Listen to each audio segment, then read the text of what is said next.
trust, dependency, love, respect, passion, pain, intimacy, pleasure. I sit here stuck inside my head, remembering you and I analyze all those things you said. You told me you love me, you kissed and you hugged me, and you smiled, look in my eyes, and tell me that you'll always be right there.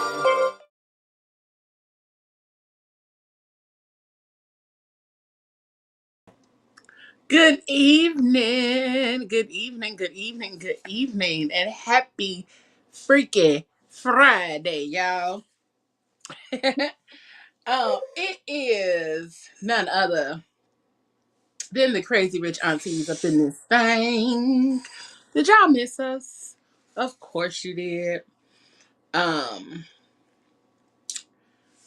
we want to welcome y'all to another episode of PGC After Dark with the crazy rich aunties right here on Facebook, YouTube, and on Twitch. All right. Make sure you like, share, and subscribe, and follow all of the aunties here. I am none other than Auntie Silky Thick, aka Leo Rochelle. We got Auntie Lindsay in the building. Auntie Lynn up in this thing. Hey, girl. You gonna say hey? He was muted. You Well, you muted. there you go. You saw me put it down. There you go. Okay. Hey, Auntie Regina. Hey, How you doing, girl? I'm doing good, girl. Thank Welcome. you.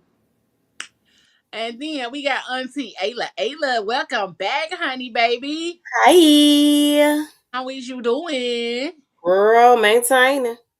Understood. And then we got none other, last but not least, Auntie Deidre. Hey, girl. Hey, girl. Hey. How you doing, honey? I am doing fantastic on this fantastic Friday. Good. So tonight we is gonna have some real grown conversation, and I hope y'all is ready. I hope y'all is ready for the conversation we having tonight. Um, Tonight we are talking about being untamed and unapologetic. Okay, reclaiming pleasure, power, and the divine feminine. And I know y'all probably like, the hell is all of this about? Because when we get to talking about something different or we use certain words like divine, when we use words like divine feminine or we use words, um, along those lines, people tend to quite often get offended by that. Because they don't, it's usually terms that they don't fully understand. And so we are going to tap into this conversation tonight.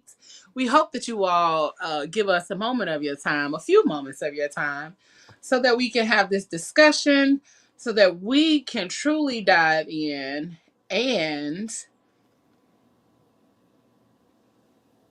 have a real conversation. So, okay. So when y'all hear the word untamed or unapologetic, what do those words, like, what comes to mind when y'all hear those words? Not controlled. Mmm. Freedom. Free spirit. Oh. I can do what I want. Come on. Do what you want. Do what you like. Come on. Do They what took you all my words. Do what you like. I like that. I Doing like you. that. For Doing me, you. untamed just means free spirited. hmm Like, I'm out here, you know, not, and I'm not for the streets. I'm just out here doing what I want to do, doing what makes me feel good, doing what makes me feel free. Cause, you know, sometimes we get boxed in. Mm-hmm. But unapologetic, oh my God. That is literally moving authentically for me. Moving authentically. Um, I think sometimes we get so caught up in trying to navigate spaces and trying to do it in a way that pleases other people that we forget about our own pleasure. Mm-hmm. Hmm. So I think those are a few of the things for me that make a big difference. I get exactly what you're saying. Like moving in a space where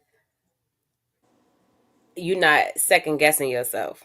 You're not sitting over Absolutely. there trying to figure out this, that, and the third. Like if I do this, how that person gonna feel, or how's this going to look, Hmm. or what are they going to say? Yes, Who ma'am. Yes, cares? ma'am. That's it. That's exactly it. Because one of the things as I get older is that I'm starting to navigate in spaces that I just feel like this is what I like. This is what I want to do. This is what I enjoy. So I am going to do exactly that for who? Me, Me. me, myself, and I. And I What I ain't got that it. in. Period. Okay? That's what I found out. But also, I've been nude it. Yeah, and you I've know been what's nude it crazy and I is how found we out. know that. It's Um, crazy how we already know that, and sometimes depending on like the situation and circumstances, we still find ourselves navigating in a space where we second guess ourselves. oh yeah, absolutely. And the reason being is that a lot of us are programmed to operate in the thought process of making sure our decisions don't affect everybody else. Mm-hmm. That is our programming. That the decisions that you make for yourself cannot affect everybody else. So a lot of us, if we have siblings or depending on the household that we grew up in, we are very mindful of how we navigate and what we do in order to not rock the boat. Right. You know, like um we are taught to, even in elementary school, we are taught to stand in line. Don't get out of line. If you out of line, this is how you walk in a straight line. This is how you color. You, Mm-hmm. uh black people gotta be brown. You know what I'm saying? When you color people, people have to be a certain color. No, what if I wanted to color this motherfucker orange? That's just cause I felt like coloring this motherfucker orange, but you keep telling me he gotta be brown because he a person. So we are taught to operate in a certain way, in a certain manner, and anything outside of that way that we're taught, it could possibly disrupt the flow of everybody else around you. Mm-hmm. So we are always taught to think about the community, but very rarely are we taught to think about how our actions affect us in the long run. Mm-hmm. So, Mm-hmm. Because mhm. no matter the thing is, no matter what we do, it's going to affect outside of it affecting us. It's going to affect somebody else. Yeah. Uh-huh. Which is true. It doesn't matter good or bad. It's somebody's going to be affected by the decisions that we make. Might as well let us be the ones to be uh not having to apologize for it later or feeling like you have to. And I think the biggest part of it all is that a lot of times we be apologizing for things that we don't have to apologize for. You're grown. You True. know, I don't have to apologize for the fact that I choose to date 4 or 5 men. Why I gotta apologize to you for that? That's not affecting your life. That's not affecting nothing that's got going on with you. So mind your business. You know, like no, Period. for real, mind your business. Um, but we apologize for a lot of things simply because we always feel like we have to. especially women, we are taught that we gotta Mm-hmm. have these conversations, or we have to talk about these things or apologize in a certain manner. And the one beautiful thing lately that I have like truly enjoyed is getting to know my sisters better. Mm. And because we've been doing that, like I've always been like the eyeball. My mama's wild child, so to speak. But I've always like went to the beat of my own drum and all those kind of things. But I also have been always been the one that try to tailor the things that I do to fit a certain expectation or to fit what I think other people expect of me. Mm-hmm. When they ain't not even thinking about my black ass. Ain't not even thinking about my black ass. And I'm up here worried about what they thinking about what I'm doing. They ain't even think about me. But we recently had the conversation um about me thinking about open relationships and ethical non-monogamy and polyamorous relationships. Not saying that that's the direction I've decided to go, but I've been having the conversation. I've been having the thoughts. And my sister, being who she is, said, "Oh, girl, read this book." And that's where I got the books from that I showed you. I think it was 2 weeks ago, maybe 3 weeks ago. And the books were absolutely amazing. They helped me gain some insight, gain some perspective. Because, like I said, my life is changing. And the older I get, the more I be like, do I want to deal with one person?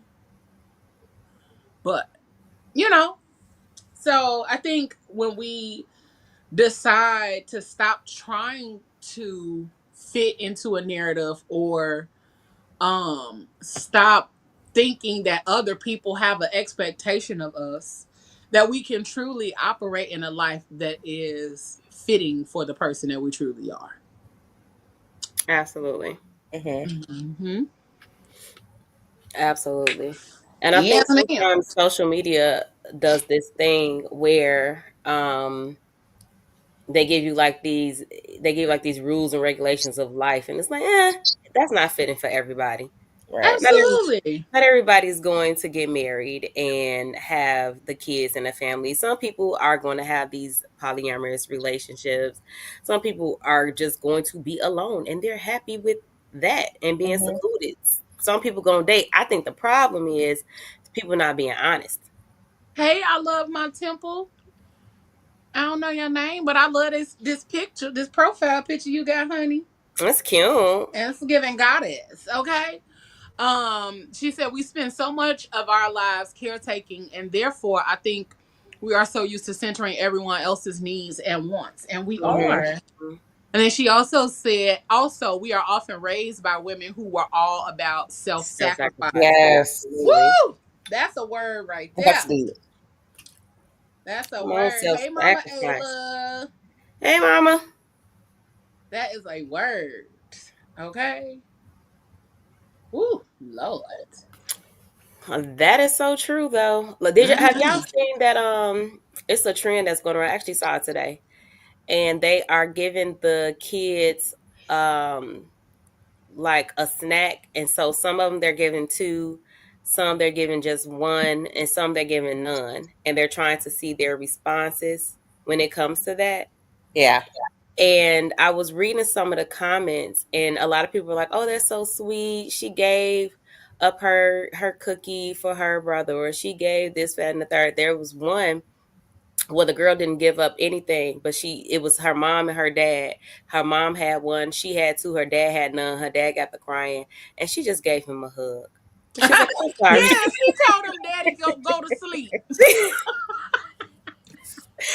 she gave him Patted him a on the hug. back like Like, daddy go to sleep. Like and a lot of people, in the comments, it was up and down. So you got the people that's like, "Oh, y'all got to teach her better than that," and blah blah blah blah. But then you had some people that's like, "No, sometimes you got to protect yourself and your energy. If I want these donuts and I'm sitting over, I wasn't expecting to have them, and I got them, and I want to eat them. I don't got to share those with you just because you ain't got none. Go get your own." Because sometimes that's part of the problem. Sometimes that's part of the problem. Like you said, sometimes it's part of the problem. Like we up here always trying to care about somebody else. Because if he had two donuts, would you give me one? No, Mm-mm. The would have ate one it. that was my favorite in that challenge was it was two little girls and a guy. And the guy had one, the little girl in the middle had two, and the baby girl had none. Oh, I saw that one. And so um when baby girl looked around, she looked, and before they could even ask her sister was she gonna give her one, baby girl said, "Don't worry about it," and she It's snatched it out man. of her hand. Cause sometimes that's how we gotta be too. We gotta snatch our shit up. We gotta snatch our shit and take it. Cause ain't nobody gonna give you shit sometimes. So Yeah. it was. I do love that trend. It's so funny though, just watching how the kids respond and how they decide what they gonna do and if they gonna share it all. Sharing is caring, but sometimes I don't care. That part. I'm gonna put that on a shirt. Sharing is That caring is sometimes. catchy. Sometimes I Let me don't send care. that to my sister. Hold on. No. That's catchy. I would do it, Leo. Do it. But I ain't mad at baby girl for deciding no, I don't want to. Cause I Yeah. don't. Because I don't feel like it today. And Yep. who's to say that today wasn't such a bad day for her? She like, I need these donuts today. Maybe they stressed her out at the daycare. I don't know. Not stressed out at the daycare. But I think a lot of times, like I listen to, I try to give myself some inspiration that I listen to throughout the day. And this brings me to something that I listened to not too long ago. It's a past I can't remember because I listened to a lot of them. And they were saying how oftentimes we get to this space where everything that we do doesn't need to be broadcast. We get to accent opinions of everything. And then once we get fed all of these different opinions of what we should do, what we need to do, or how we need to live our lives, or blah, blah, blah, blah, then we take that and it becomes our narrative.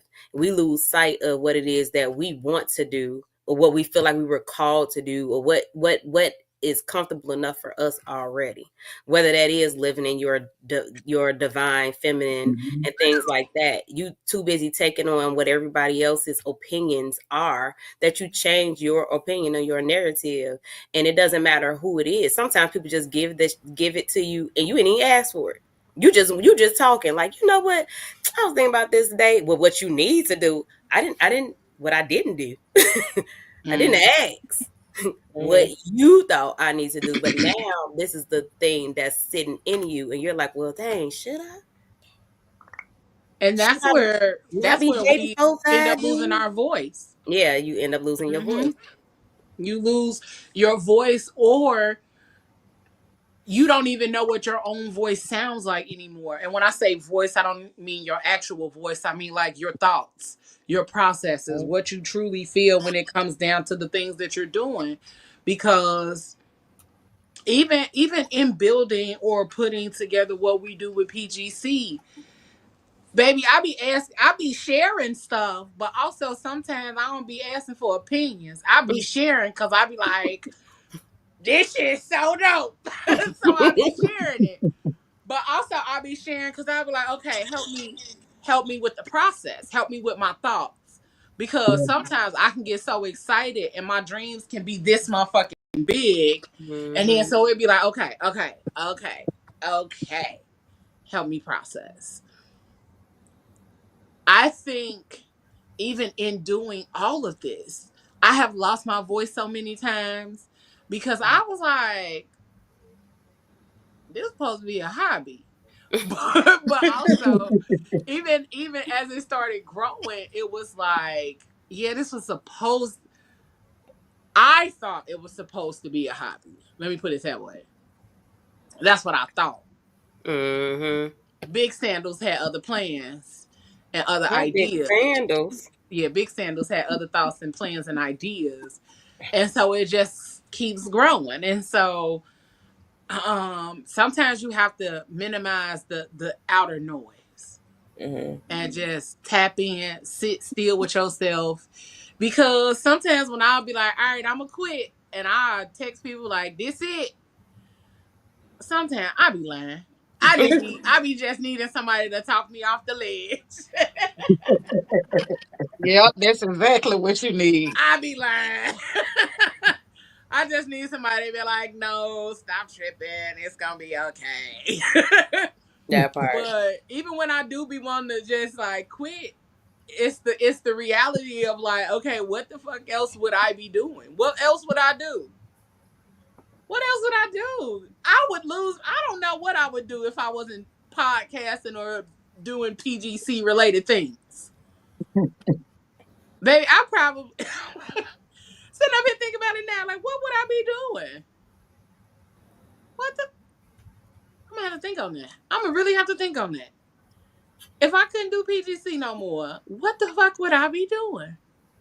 That means you're not interested in doing anything else. You Not locked shit in, you else. tapped in. You locked in, you tapped in. So like that's not applicable what you're asking. Right, because I'm like, I mean, if I wasn't doing PGC, I would be. It would just be another name. Right. It'll be the same goddamn thing, just a different name. So I don't know. I don't know. I just know that this is what I love to do. This is what I love to do, and I'm gonna keep doing it until I can't do it no more. Period. Period. That So part. everything else outside of it is gonna find its way into PGC. It's gonna become a division of PGC, a part of all of these things, as Ayla got to see today. Okay, Man. they don't even know what's in store, Ayla. It's All I'm gonna say good. is strap up, It's good. and Strap not with up a a little condom. Okay, not that kind of strap up. Please no.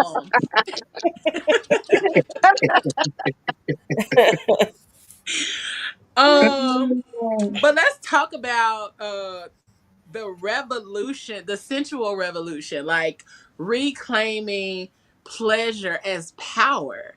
So we Mm. see a lot of times we talk about the slut walk and all of that kind of stuff. The slut walk to me was counterproductive to me. Because it made people look as though we were searching for permission to be hoes. Mm. Not that we were regaining our power. It looked like we were looking for permission from other people.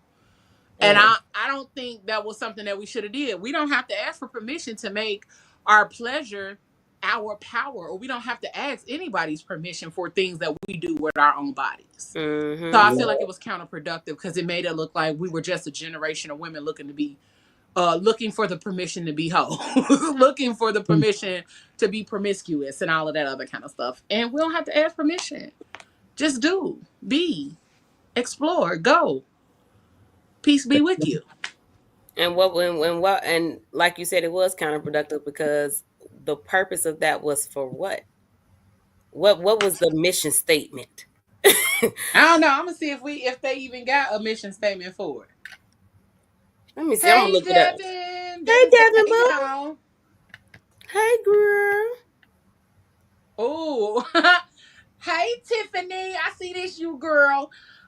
She said, "Yes, Auntie Ayla, bring back diaries. Everything does not need to be public opinion at all." Yep.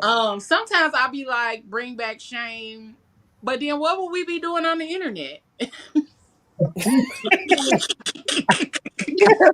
Right.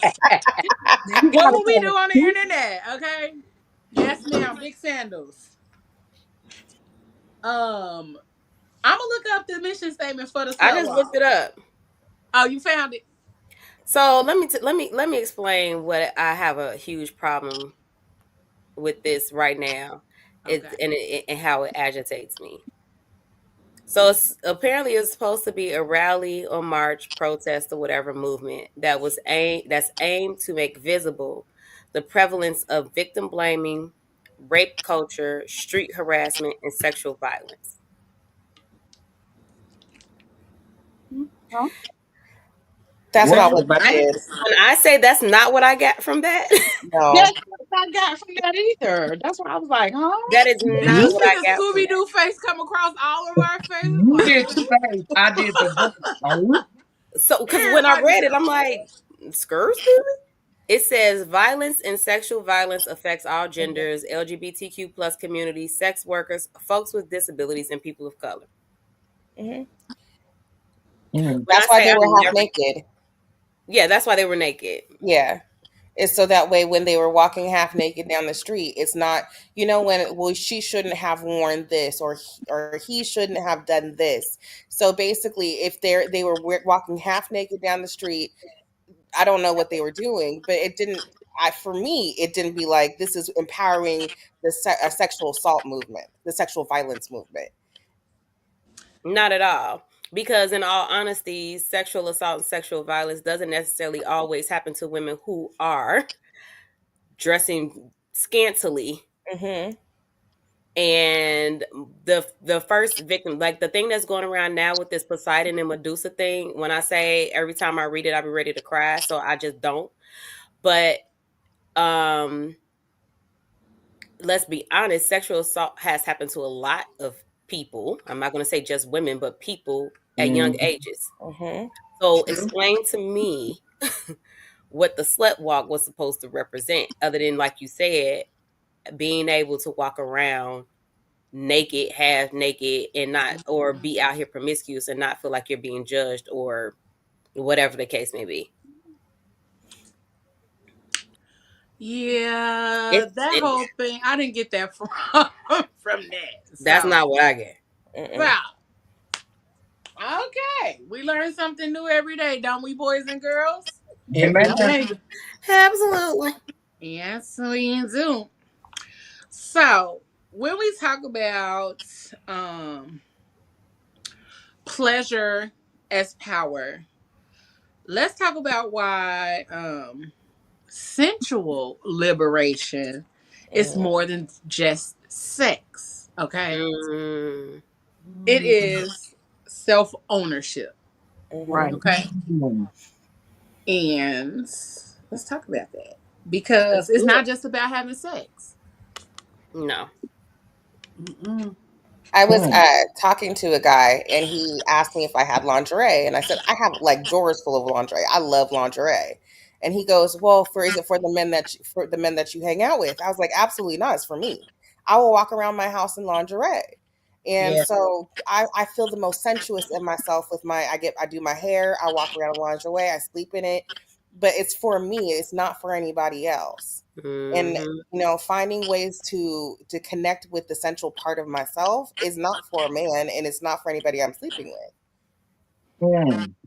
Right. Because why can't be sexy for me? Right. Right. And the other thing too is feeling sexy ain't always about lingerie. Mm-hmm.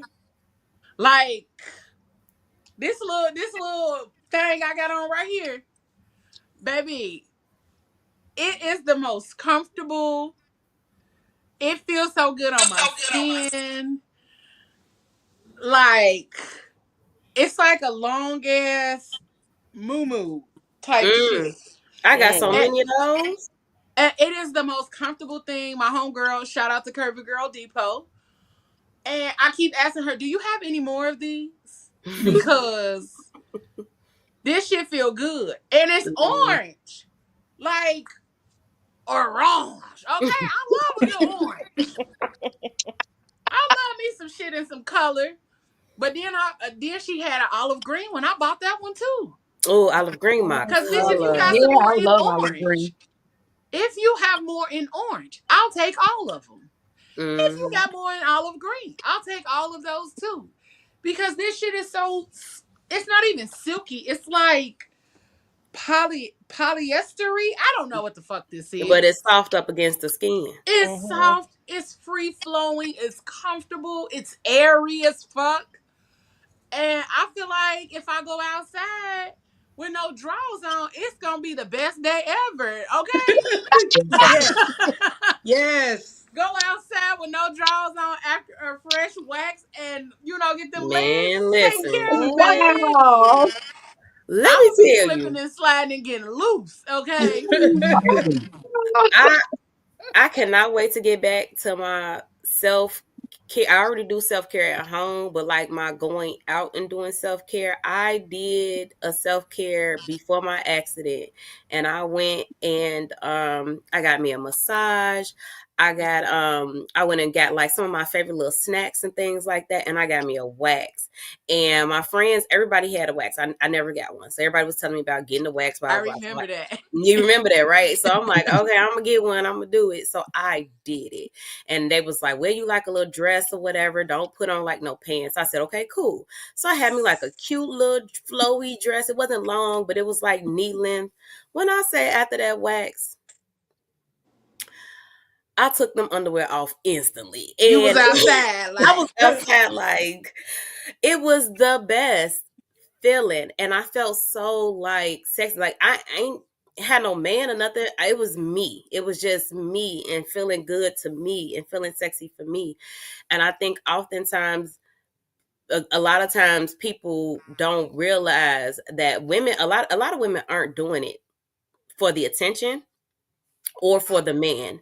We are doing it for ourselves. I have a best friend that when every time she steps out the house, Sheree, every time she steps out the house and she's going somewhere, Sheree makes sure that she's done up head to toe. she is so And cute. She is so stinking cute. she's so cute. And people always be, well, I ain't gonna say people always, but people have said, like, girl, where you going? Why you dressing up like that? Because she's outside. And that for her makes her feel good. She married and everything else like that, but she Mhm. don't, even if she ain't out with her husband, she out with us. She will be the one that's probably the best dressed out of everybody. I'm like, girl, I ain't going outside with you. Help me pick out an outfit. Because if you're about to go outside looking like this and then I look all regular. So Sheree is the me. Yeah. Okay. Yeah. Cause Yeah, I because you used to did that be, when we I was was in a friend that be like, Alabama. I'm like, girl.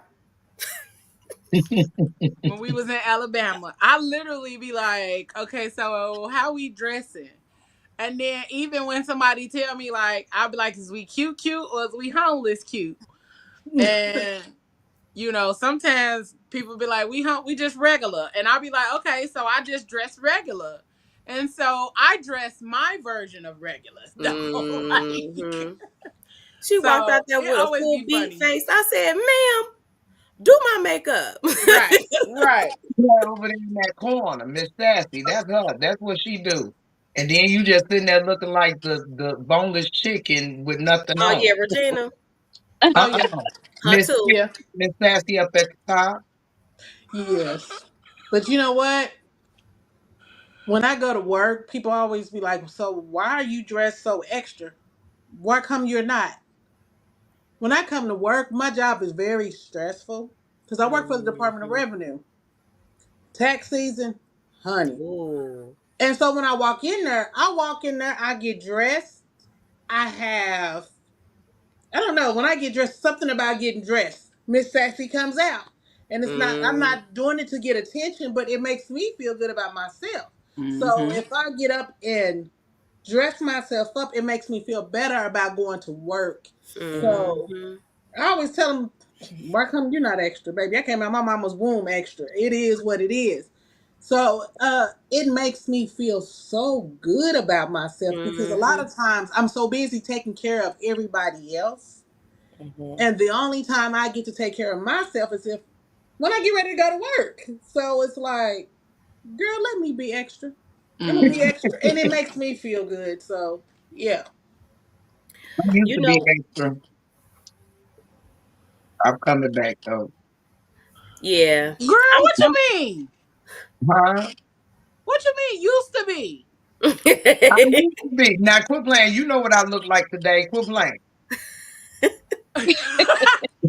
We saw Exactly. each other this morning, okay? So uh, let's stop there, okay? We saw each other this morning, cause up under this hair, baby, Ice Cube, okay, no, not today was a 99 good baby, day. okay, like, and I don't mean Ice Cube fade Ice Cube. I mean Ice Cube as Doughboy type shit up under there. Oh no. Yes, Yeah. ma'am.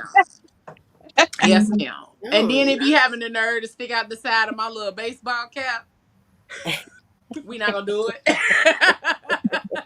Oh, I hate when my hair stick out the side of my. I be like, dang, I'm Listen, the little outside. curls be The little bumping up curls be against like, mine. They dang I'm got like, I'm gonna it. fight Easy E or Ice Cube. Be Which like, wait, one where will is you the choose? edge control? wait, Listen, wait, wait, brush. be so mad.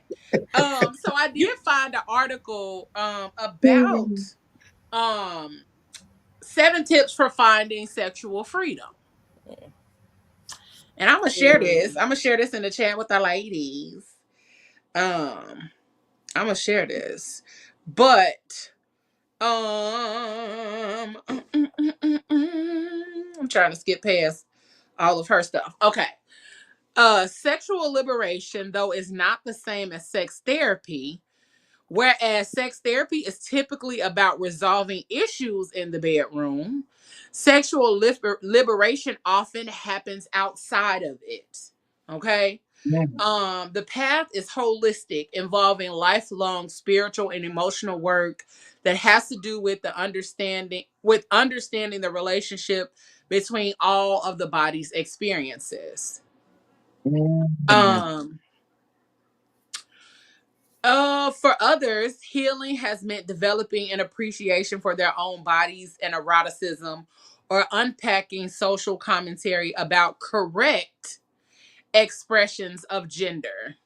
For many femme people, liberation has been unlearning the message that someone else's orgasm matters more than your own. Mm. Okay, come on, Whitney.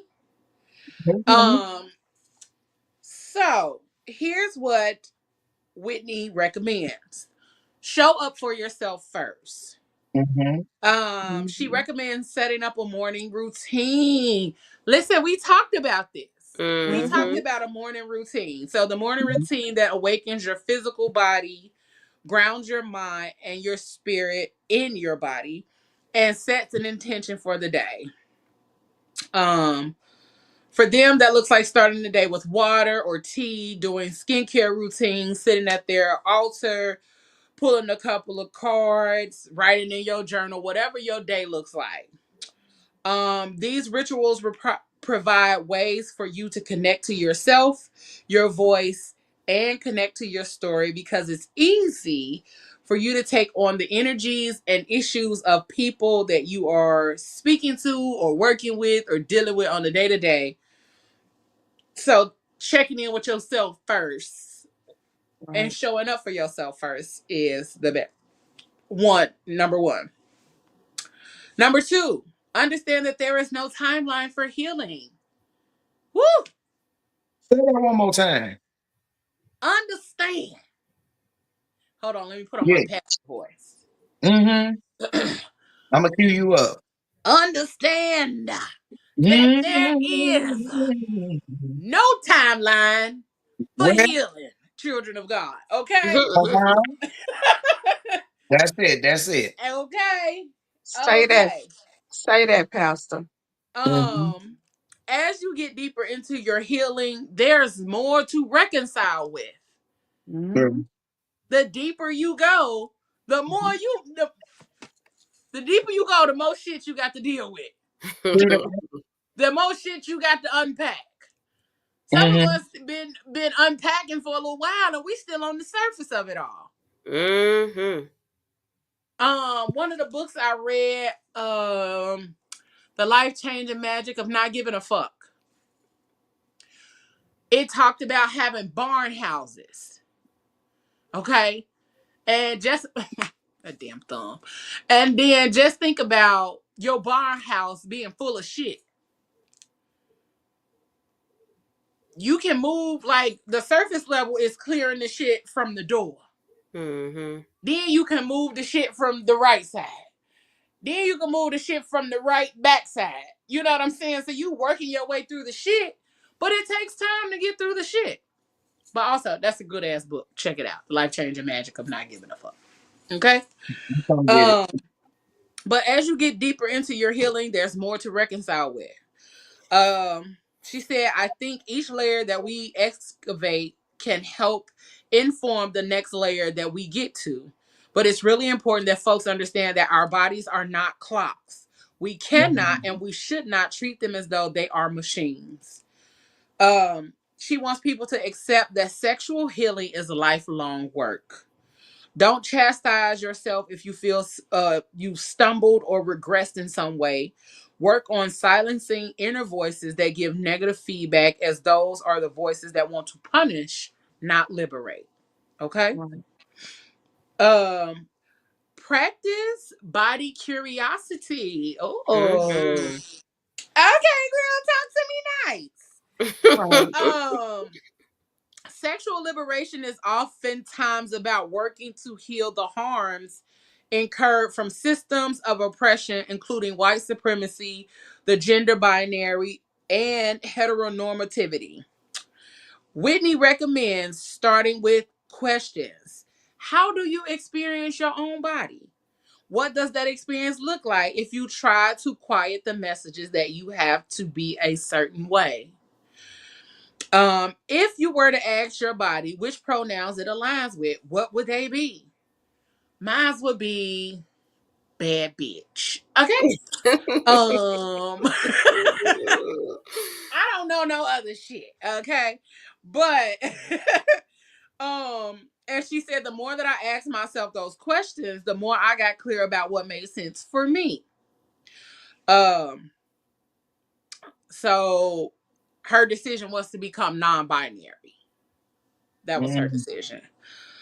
She said memories started to come through where I can remember being a kid, that I wasn't a girl, that I wasn't a boy. I was just I was just a being that was enjoying life and playing and feeling fully in the present moment. Um, Next thing, write a letter to your inner child. Our adult selves are inextricably from our child selves. Who we are today is literally where our first traumas happened, and that's what a lot of us don't understand. Who we are, or how we respond to things now, is a direct correlation to the first traumas that we had as children. If we have not healed those things, then our reactions to certain things in our life are literally that of the age that that trauma took place. So, if you have not been doing the work or have not started the work, a lot of people act out maybe like a 7-year old, a 12-year old, a 8-year old, maybe a 3-year old. Some people literally throw tantrums as Mm-hmm. adults, as we see this person that's in office. But I digress. Um, so they still respond in ways that they are that their first trauma took place. And then as you do the healing, as you do the layers, then it'll clear some of the pathways, but the work has to be done. um she said addressing and healing pain or trauma that comes up in our adult lives can start with writing a letter to your child self, and that could consist of a love letter or even an apology letter. Okay. That's definitely something on my list of things to do from therapy. But guess what? I keep avoiding it. I'm gonna just tell y'all my business. Okay. Um, Period. So for BIPOC people, set boundaries with whiteness. Mm. Okay. Our sexual Okay. selves respond to the world around us. If we're constantly taking in interpersonal and structural forms of homophobia, racism, and sexism, our sexual, emotional, mental, and physical health will reflect that. Okay? I need Whitney to be out. Like, I need to talk to her. I need to sit at her table. Okay? Mm. They limit whiteness where they can in their circle of friends, and by curating an Instagram feed of predominantly BIPOC creators. So that's how you like trim down whiteness.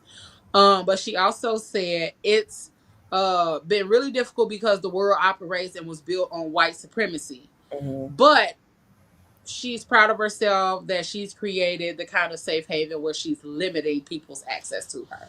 And that's something else that we need to do too. We need to learn to limit people's access to us, our energy, our bodies, and all of those kind of things.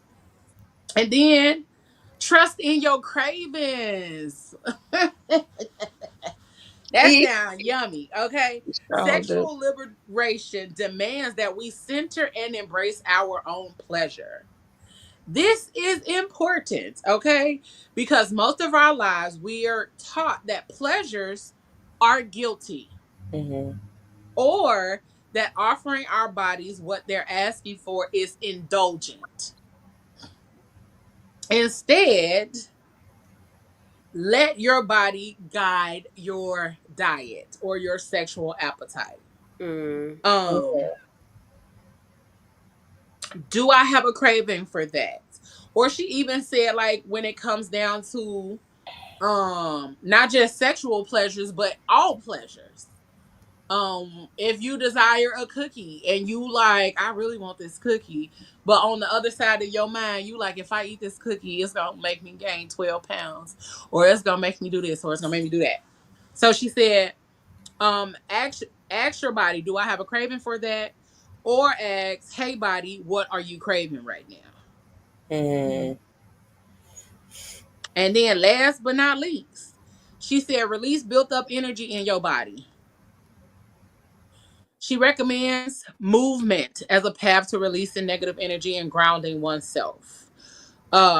They say that our emotions like stress, fear, or shame build up in our bodies and prevent us from being present, experiencing pleasure, or connecting with ourselves and others sexually. She recommends starting with a playful shimmy or sensual dance meditation. And you know what? I like this shit, Whitney. Because I told y'all that I used to smoke and I used to get high and dance in my living room. I used to get high and dance in my living room. And in my old living room, I used to have these beaded curtains between my living room and my dining room. And I would literally get high and dance in the curtains. I literally got a video on my Snapchat of it. Um,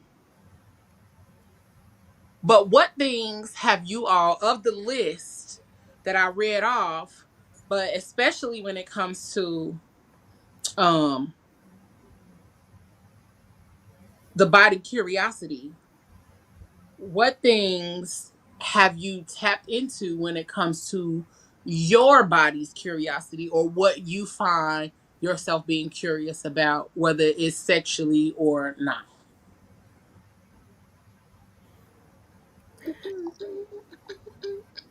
Okay. I guess I'll go. I was gonna get y'all a minute. Um, so like for me, it's not sexual. Mine is um, I lately have been curious about the flexibility of my body. Come on, Flexi. Come on, little bendy I've straw. right. I've been interested to see what my body can do. Mm-hmm. Um, especially like after my accident and everything and feeling like and being limited for so long. I'm Mm-hmm. like, nah, what else can I do? If I can overcome this, because even though I do still have limitations, I'm not allowing myself to stay limited, right? So what else can my body do?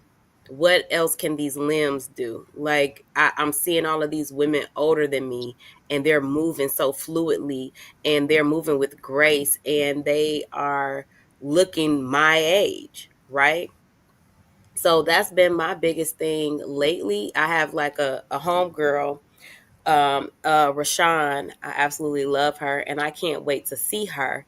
She specializes in the wellness of the body and the movement of the body and seeing how limbo your body can get. And that for me, Ooh, we need to do a class with her. we can. Mhm. Just tell me when, Take girl, a and little I show calling. field Set trip. it up. Because Right. she's amazing at how she teaches and shows you the different ways of moving your body and testing the limitations that you have and going beyond those limitations, because the body is only limited to what you What you limit believe it to. you limited Right. You to. know what I mean? It can do so much So more. you mean to tell me I can be out here busting it wide open with the splits again? And can. Girl, I ain't did a split since I was a teenager. Cause baby, these hips ain't, they don't do what they used to do. So I never did yes, one, so I'm get trying to get down there. set up a chat with us. I So got we you. can get some shit cracking. I got you.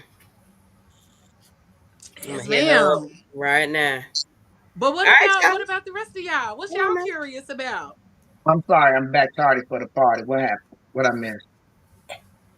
So I asked in regards to body curiosity, like what things have you found yourself being curious about when it comes to your body or to other things that pertain to yourself? Don't necessarily have to be sexual. Hmm. I would have to say dance. I when I was in my 20s, I used to just dance whenever, and my body and I was in touch with my body when the music started. I don't know what changed it.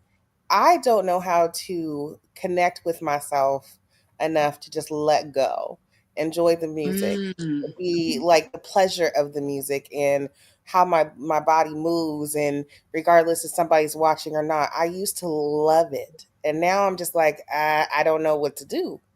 I might do a side to side and a shuffle, but I used to do all I'm kinds of sorry. things. But Not it's the side okay. to side and the shuffle. Not you staying Yes. in the one and two. Yes, one, two, maybe arm, like, hey, but that's about it. But like I used to find so much joy and pleasure in dance and in movement, and if somebody was there or not, I could be in my house, I could turn up the music, and now I'm in the house by myself, and playing the music, and I don't even know what to do with myself anymore. Mm. That's Better a to run Mhm. around butt naked, wild and free dance. I only do it one time. one time for I'm the I'm gonna one do it time. one time for the one time, and then I'll let y'all know how it was. You gonna get your mojo back from just that one time. Watch what I tell you. Mhm. You gonna Okay. feel so free, baby. Yeah. Lindsay, where you at? I'm in Baltimore. Oh, you in Baltimore? Okay. Because I Yeah. was sure gonna invite you out to a dance class or two. I haven't been No. to a dance class and like I used to go to hip hop Zumba. They have it. The girl who used to teach it back home, she teaches it here, but it's on Tuesday. I don't do shit on Tuesday. Mhm. Okay. It's at 7 o'clock Yeah. from 7 to 8. Baby, I ain't coming. I ain't coming. I got to be at home preparing for the show. My sister Uh-uh. does dance classes on Wednesday. It's called Wild Out Wednesdays, and it be Oh lit. wow. She got a virtual class because I'll sign up for it on She Wednesday. used to do them virtual. She don't do those virtual anymore. Can we have an Is Oh. auntie's dance class with your sister? Huh? Would your sister do an auntie's dance class for us Absolutely would. virtually? She absolutely would. That'll Hmm. be lit. I got you. mm, hmm. Sorry, my brain is over here Yep. like Because you over there with your head down right, and I say, here she ah! go. She putting them notes in. I see you. Y'all had 'em. I see you. Brain over there going. Yeah, yeah. I'm like, Mm-hmm. When I Mm-hmm. saw that bang down, it's over. Yeah, that's Right. it. Mm-hmm. She over Uh-huh. there figuring Mm-hmm. it out. Figuring it out. All Y'all right. so funny. Ayla, shut up. Get out Oh, my business. okay. Okay. All right, ladies, the rest of you. So, what about y'all? My body was curious just about me. Just me, myself, and I, period. Mm-hmm. Because I've always been around somebody. So just always,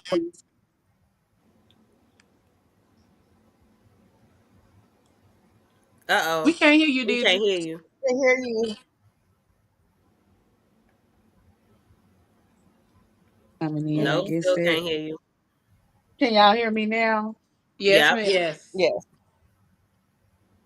I'm sorry. A call was coming in, and I get that I was about to say somebody was either affected calling the or an sound. alarm went off. I know what it do. Mm. Yeah, yeah. Somebody was calling. Um, at any rate, like I was saying, I was just curious about me, myself, and I, because I've always been around others. So once I got to experience being by myself, and I've always kind of just been a spontaneous, go with the flow type of person. So when, oh God, Mm-mm. that gets my We can nerves. hear you. Okay. So when I come in from the end of my day, I'm just curious about that time that I'm spending with me. If it's just one of those days where I'm not tired or worn out and I just want to come home and chill. Like I'm curious about the vibe I can set for me, just being with me, myself, and I. Does that make sense, Mm-hmm. y'all? You Mm-hmm. know, Mm-hmm. like I always been around either my dad or been around my daughters or been around the man in my life. Mm-hmm. And that's no more. And I'm finally in a place where I'm just at home, me, myself, and I.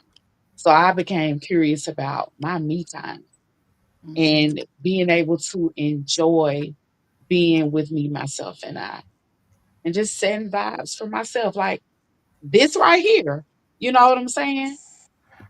I wouldn't have been able to do this in the past.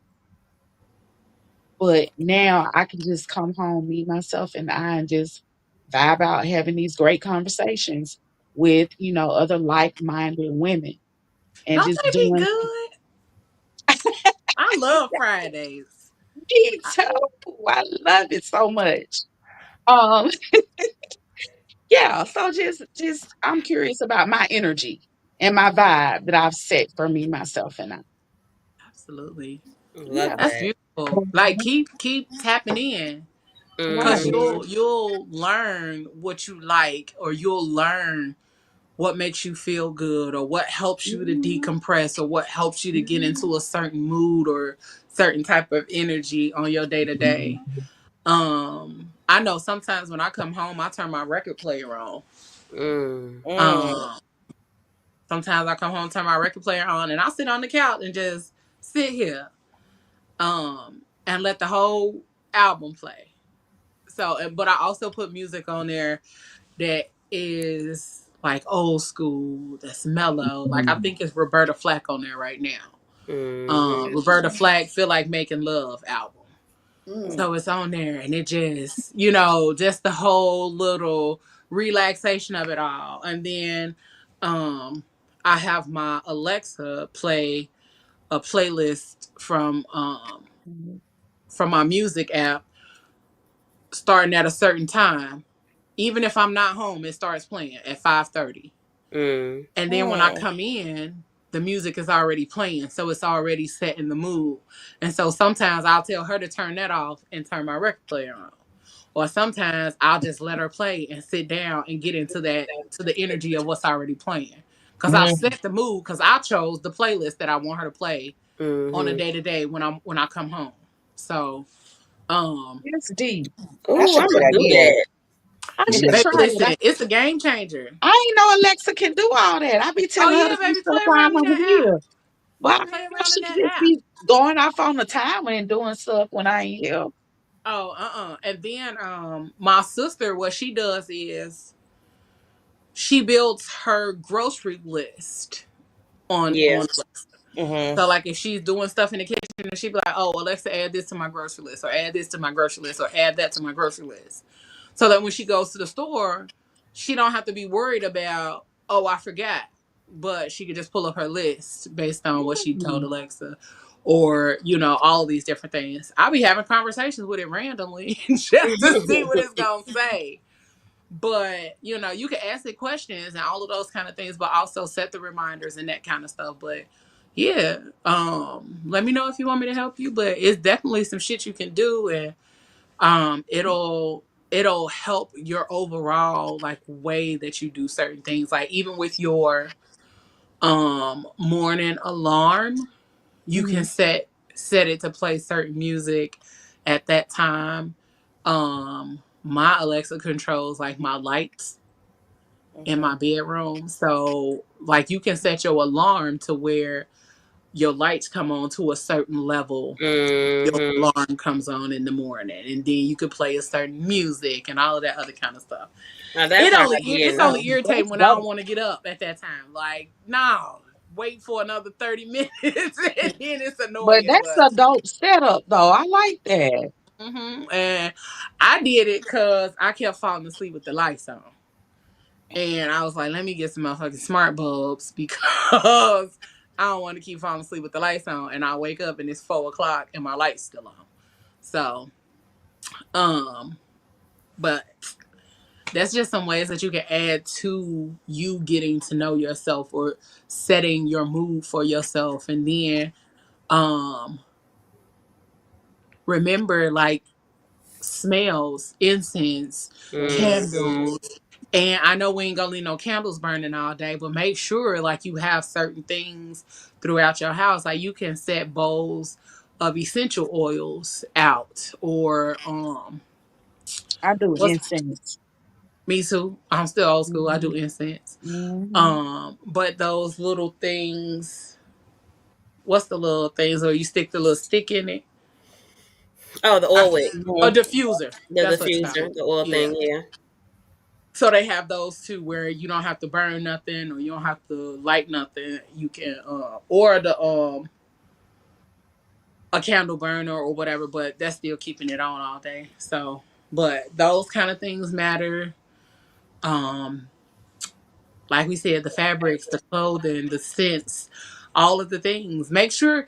The one thing that I have learned recently is spend a little more money on your lotions, your shea butters, your you know Mm-hmm. Hmm. those kind Yep. of things, I be and tired take of a being little more ashy time. and smelling good. Listen, I'm ashy now because I ain't do all of that, but um, I I have to use moisturize.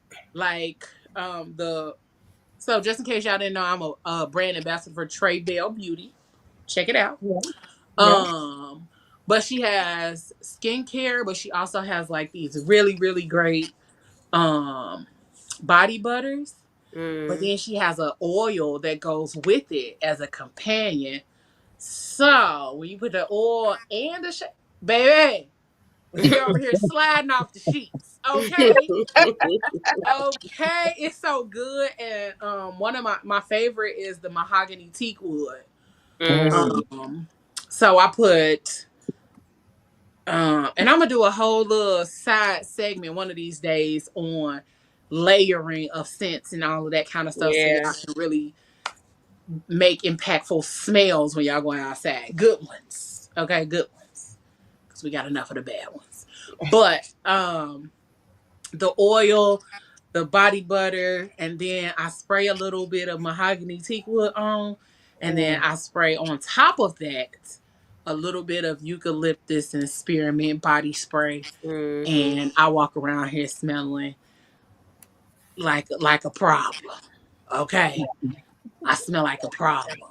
So those are other things. Like make sure you spend a little extra money on those kind of things Mm-hmm. because you don't want to be out here ashy and you don't want to be out here with your hands dry and your feet dry as a grown ass woman.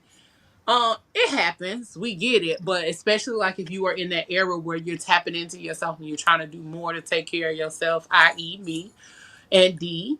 Um, and so those are some of the things that we can invest just a little bit more Mm-hmm. in order to make sure that we have the best experience and we're able to start tapping into our sensuality and sexuality in those ways. Cause baby, I'm always ashy, and I swear I be like, I put lotion on, Mhm.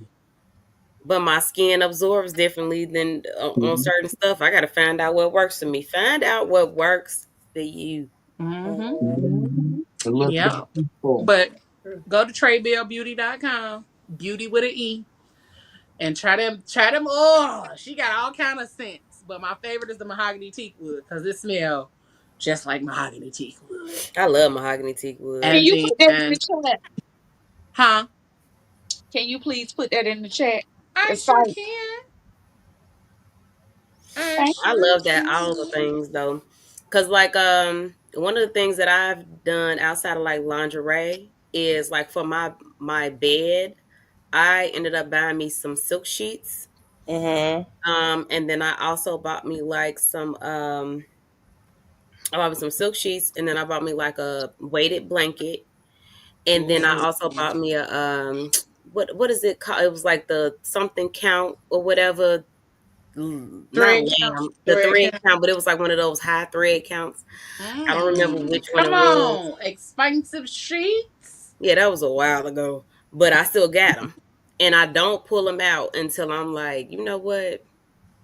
I feel like I'm just feeling it today. Like I just want to be in this bed, just sliding, and then I throw that, Not just slide. just sliding, and then I Oh, got my I can't see you slide with them silk sheets.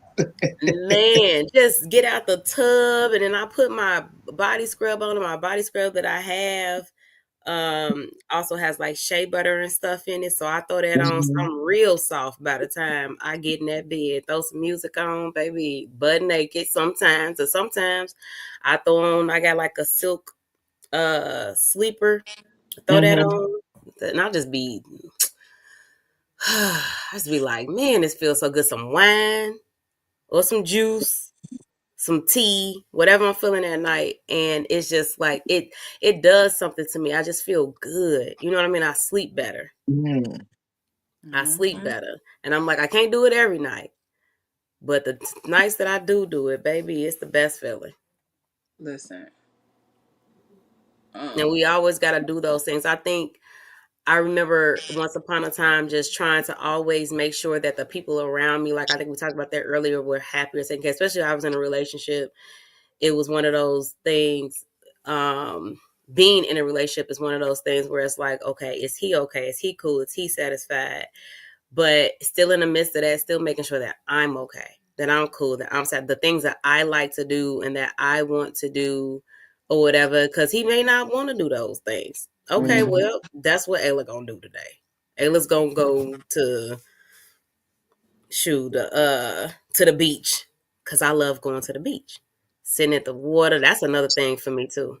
The beach and sitting out there and just hearing all the sounds of the water and just escaping life and everything around it. Sometimes being in these four walls can be too much.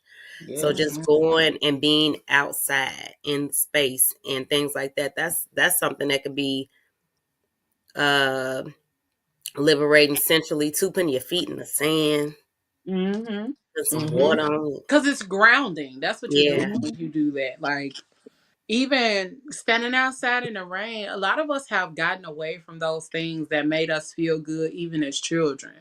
Mm. Standing outside playing in the rain, being playful, period, uh does a lot for your inner child, does a lot for your inner being as a person, not just as a woman, but as a person. That playfulness, that childlike Mhm. attitude and childlike behavior is what helps you to get to that space where you like, oh, this feels so good. Because when I Um, say I can't wait till it get hot outside and I pull out these water guns and start lighting people up, I baby. can't wait till we have Girl, some real deal man, summer we rain, like we're Carl doing Thomas that, honey. talked about. Cause I love summer rain. Like that is my Oh Mhm. favorite. yes, Long yes. as it ain't I go burning. outside and stand in the rain all the time. I think I've done it quite a few times since I've been living here, and my neighbors be looking like, that ain't that crazy bitch out there again. Again, I've sat outside on summer rains with like a hookah and and some wine and some music and just sat out there while Yeah, it's I raining. miss I miss houses that had porches. Mm-hmm. I grew up in a house that had a porch, so I could sit on the porch. put my feet on the rails and let the water just run down my feet and legs as I'm reading a book, and it's not a lot of houses these days that have porches like that. But that's the one thing when I get my house built, that's the one thing my house has to have is a Mm-hmm. porch. But what about the rest of y'all? What type of things have y'all been curious about? And then I'll answer. Oh, wait. Look, everything. Mm. Yeah, come on, girl. Come on, girl. Talk to us. Look here. The sensual, sexy, baby. That is a part that to me is just free. You know what I'm saying? It's just free, but it's like it's one thing if I could, I would walk outside butt naked. Just you know what I'm saying? Just to have that. I literally used to do it outside. You know what I'm saying? When I had my backyard. Because it's something about that part on your body. You know what I'm saying? Like literally, don't judge me, y'all. Don't judge me. But that We goes ain't back to that. judging. You know what I'm saying? It goes back to that. The rain. You know what I'm saying? It goes back to all of that. That part of me, I can't do it right now. You know what I'm saying? And that part just it's just a different nature to your body. Don't judge me. All right, I'm done. Y'all looking at me like, No, why it's you something about outside? that. It Why makes you you feel outside good. butt Yeah, naked?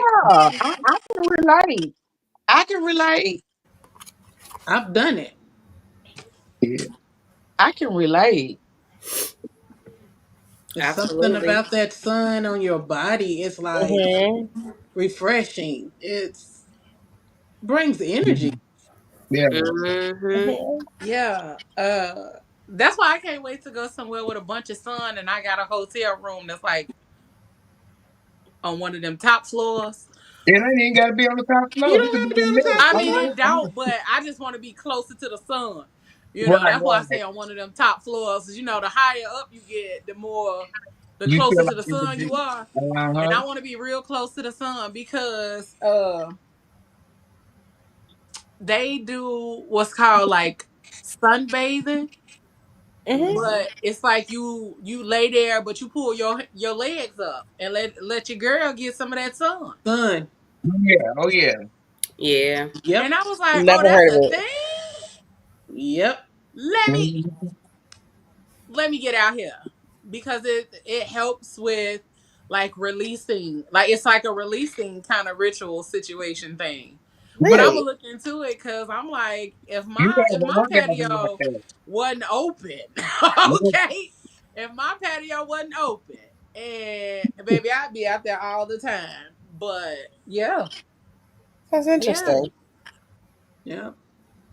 it's like, You do it at night. oh, it's so many things that we can do and that we would like that we have the opportunity to do. I think a lot of us just let life get in the way of us exploring, having that childlike mindset of exploring and really tapping into what that freedom looks like or what that freedom truly could be. But we just get so caught up in the busyness of being an adult. Mm. But for me, for my curiosity, um, mine has kind of been sexual, but also not sexual. The not sexual has just been kind of similar to D and Ayla. Like my flexibility, my strength, what my body can endure. Um, but also how much pain, pleasurable pain can my body endure? Not just the like aches and pains, like nah, I don't want to be aching and paining in that way.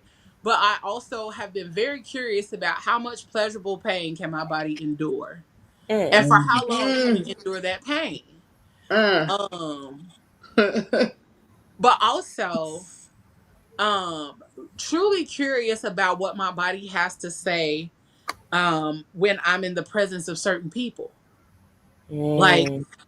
I've been learning to listen to my body more and learning to walk away from shit that my body really is like, I don't like how this feel. You know, if I'm tense the whole time we talking, or I feel uncomfortable the whole time we talking, I am learning to remove myself from those situations. Or if it just feels like it's merely or completely, utterly sexual, I am removing myself from those situations because Mm, I'm I'm a big kid now. Because Right. before I used to just let my desires rule me and not really care about the connection or none of that, or not even care about the person. But the older I mm, get, the more I want more connection, the more yeah. I want more intimacy, the more I want more um stability. But I also want the stability so that I am able to explore, because I don't want to explore with any and everybody. I want to explore with somebody that I'm truly in the space to explore with. And if I can trust you enough to explore with you, then I'm also curious enough to be able to tap into the open relationship or the polyamory or whatever those things may look like. Or, because I'm at a space that's where I'm thinking. Like, at one point I was like, hell, I might even get a girlfriend. But I was like, I don't even like us like that. But but then also was Man, like, I mean, listen, it could be a girlfriend, but Girl. it don't have to be like a girlfriend. You know what I I'm get what you're saying? saying. I'm You don't like, want to it be could in a just be relationship like with a one. companion that's a girl. Yeah, you don't want to be in a relationship with one. Yeah. Like, Hmm. I don't know, that sounded weird, but it was just No, like I can get you. that's really what it is. Like, I don't necessarily have to do nothing.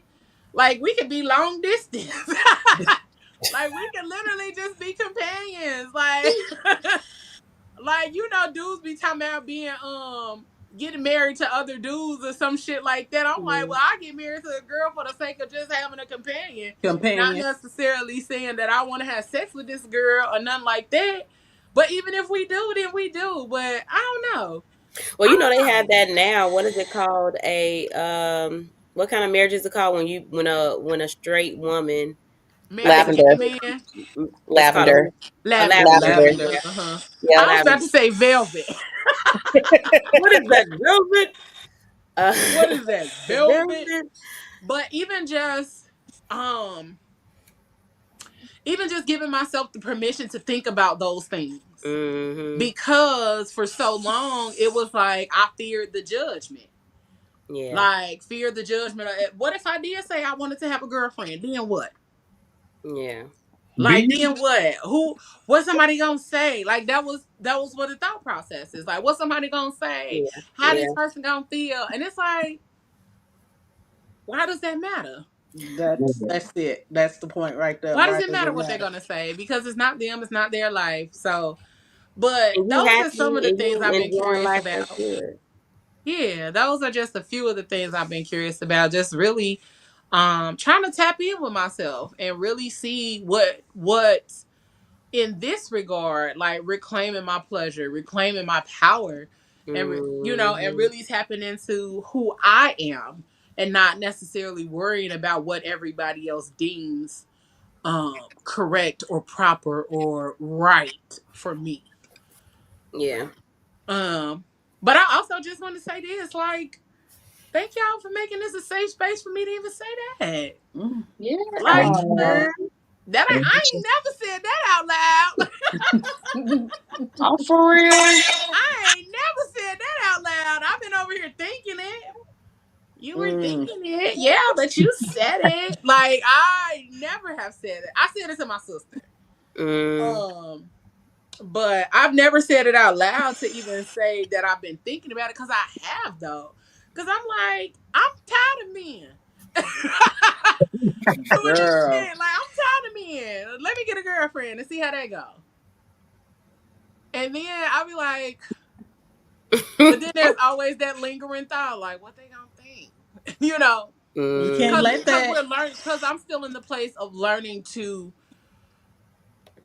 deprogram and unlearn. Mm-hmm. Because it's like a lot of shit was deemed shameful, or Mm. Mm-hmm. all those kind of things. And I'm like, I'm not saying I'm going to be with a woman, but if I decide to try it out, if I give it a 90-day money back guaranteed trial. And then who gonna stop me? But it's Mess just the around, find the thought. love of your life. That part. Right. And I'm out here That sucking part. dick this whole time and I should have been with a woman.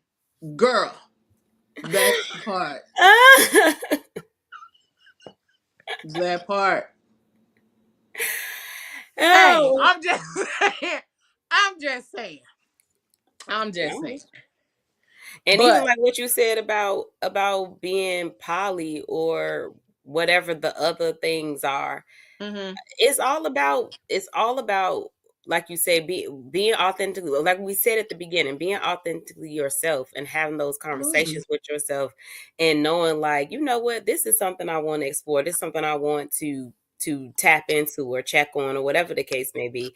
And then being able to, because the thing about it being so many people in the world, there is somebody somewhere that is on the same wavelength, Yes. thought process, willing to go through the whole situation with you. There is somebody somewhere that's like, you know what, I'm gonna do, and then you end up finding your village, finding somebody you can trust to do whatever it is that you want to do. Whether you want to be in a heterosexual relationship or a polyamorous or a lavender or whatever, because the list whatever goes type on. of There's so relationship. many Yeah. types of relationships that you can Relationships. have. Whatever you want to be in, you're going to find somebody that is, and it, as long as you're looking for it and you're open to it. So Absolutely. with this conversation, this is about honestly tapping into yourself and being okay with what you decide and what it is that you want, and not allowing everything else to control or dictate Your what happiness. your happiness. Your happiness. Because no matter what you do, people gonna have an opinion on it. And that's where Absolutely. you have to learn to say, hey, this is my life. I'm going to live it the way I want to. Well, you can tell Absolutely. them opinions are like assholes. Everybody got one. Ain't Listen. that it? Ain't that it? And some of them a little funkier than others, but everybody got it. You do. Yep. Yeah. So, um, so another question that I had, because I'm just, Oh, let me get in on my little part. Hold oh, on. go Wait a ahead, boo. minute. I Girl, thought you yeah, finished. Go girl. ahead, Wait a mama. minute. Okay, so going back to what Leo said, I am learning about what I um like sexually. I'm a pain fanatic and I love pain, but Come I'm also a on. control freak. Come on, And masochist. so I am learning how to give up my control and Mm, become more sensual. That's good. I think I'm more like dominatrix, but it's like as I grow, I'm starting to understand that I can still have the pain, but I can also have the sensuality that comes with it. And it's making me like a better person because it's making me more softer. And how can I explain it? It's making me grow and appreciate. And sometimes you be like, yeah, yeah, sex, sex, sex, whatever. But it's making me appreciate my body and the things that my body enjoys. Mm-hmm. And I don't always have to be the tough person in the bedroom and I was be about to like, say you ain't always got to be thug nasty, no, nasty that's thug. mm-hmm, it. That's it. And mm-hmm. then, and it's so funny because when people see me, they be like, "Oh, she's so this, she's so pretty. I bet she's like this." But I'm more aggressive when it comes to the bedroom. And my thought process used to be, "Oh, I'm gonna take this man's power and I'm gonna send him home." But now it's like I need to give my power away and just be in the moment, enjoy it, not thinking, oh, when he leaves, boy, I'm gonna turn him out. No, it's not even about that. It's about just enjoying the moment that you're Mhm. spending with someone and just giving into it. And I Mhm. find that that is very healing to my soul. I guess because growing up is, was always women couldn't do this and women shouldn't do that. You shouldn't do this. You shouldn't do that. And me, I I'm all over the place. I like men. I like women, and it's like it is what it is. I I don't get into any type of relationships just because of um I was a male. No, I'm more attractive to a person's energy. Mhm. And so, yeah, you may see me with a girl, you may see me with a man. I don't care. I used to be like, oh, I'm gonna hide this, I'm gonna hide that. I don't care anymore. I'm 54 years old, baby. I'm finna enjoy my life, and it's about growth. So, yeah, I get Leo where you say, how people be like, oh, what they're gonna think about this and what they're gonna think about that. Because growing up, my family was like, oh, if you're with a female, that is so shameful. And it's like, but it's my life. So what I do, what I don't do, shouldn't matter to you. And if I'm always hiding behind what I want, I become depressed behind it, and I don't want that Mhm. anymore. I want to be able to say, when it's time for me to lay down and go on about my business, and God say, hey girl, come on home, I want to say I've did what I needed to do to make Gina happy, not what anybody else wanted. So yeah, I'm at this point where I am just like, stop being this tough little girl and just grow into this more sensual woman. And that's where I'm at in life. I'm trying to grow into be more sensual and more feminine. Come on, soft girl era Uh, loaded. Girl, I need Right. it. I need it Mm. That's because exactly what you're explaining, is that soft girl Yeah. era is Mhm. loading. I need it. I need it so much. And I think it's like when I take, it's like two pictures I've taken so far, and it's like the pictures are like faces of me and they're like combining.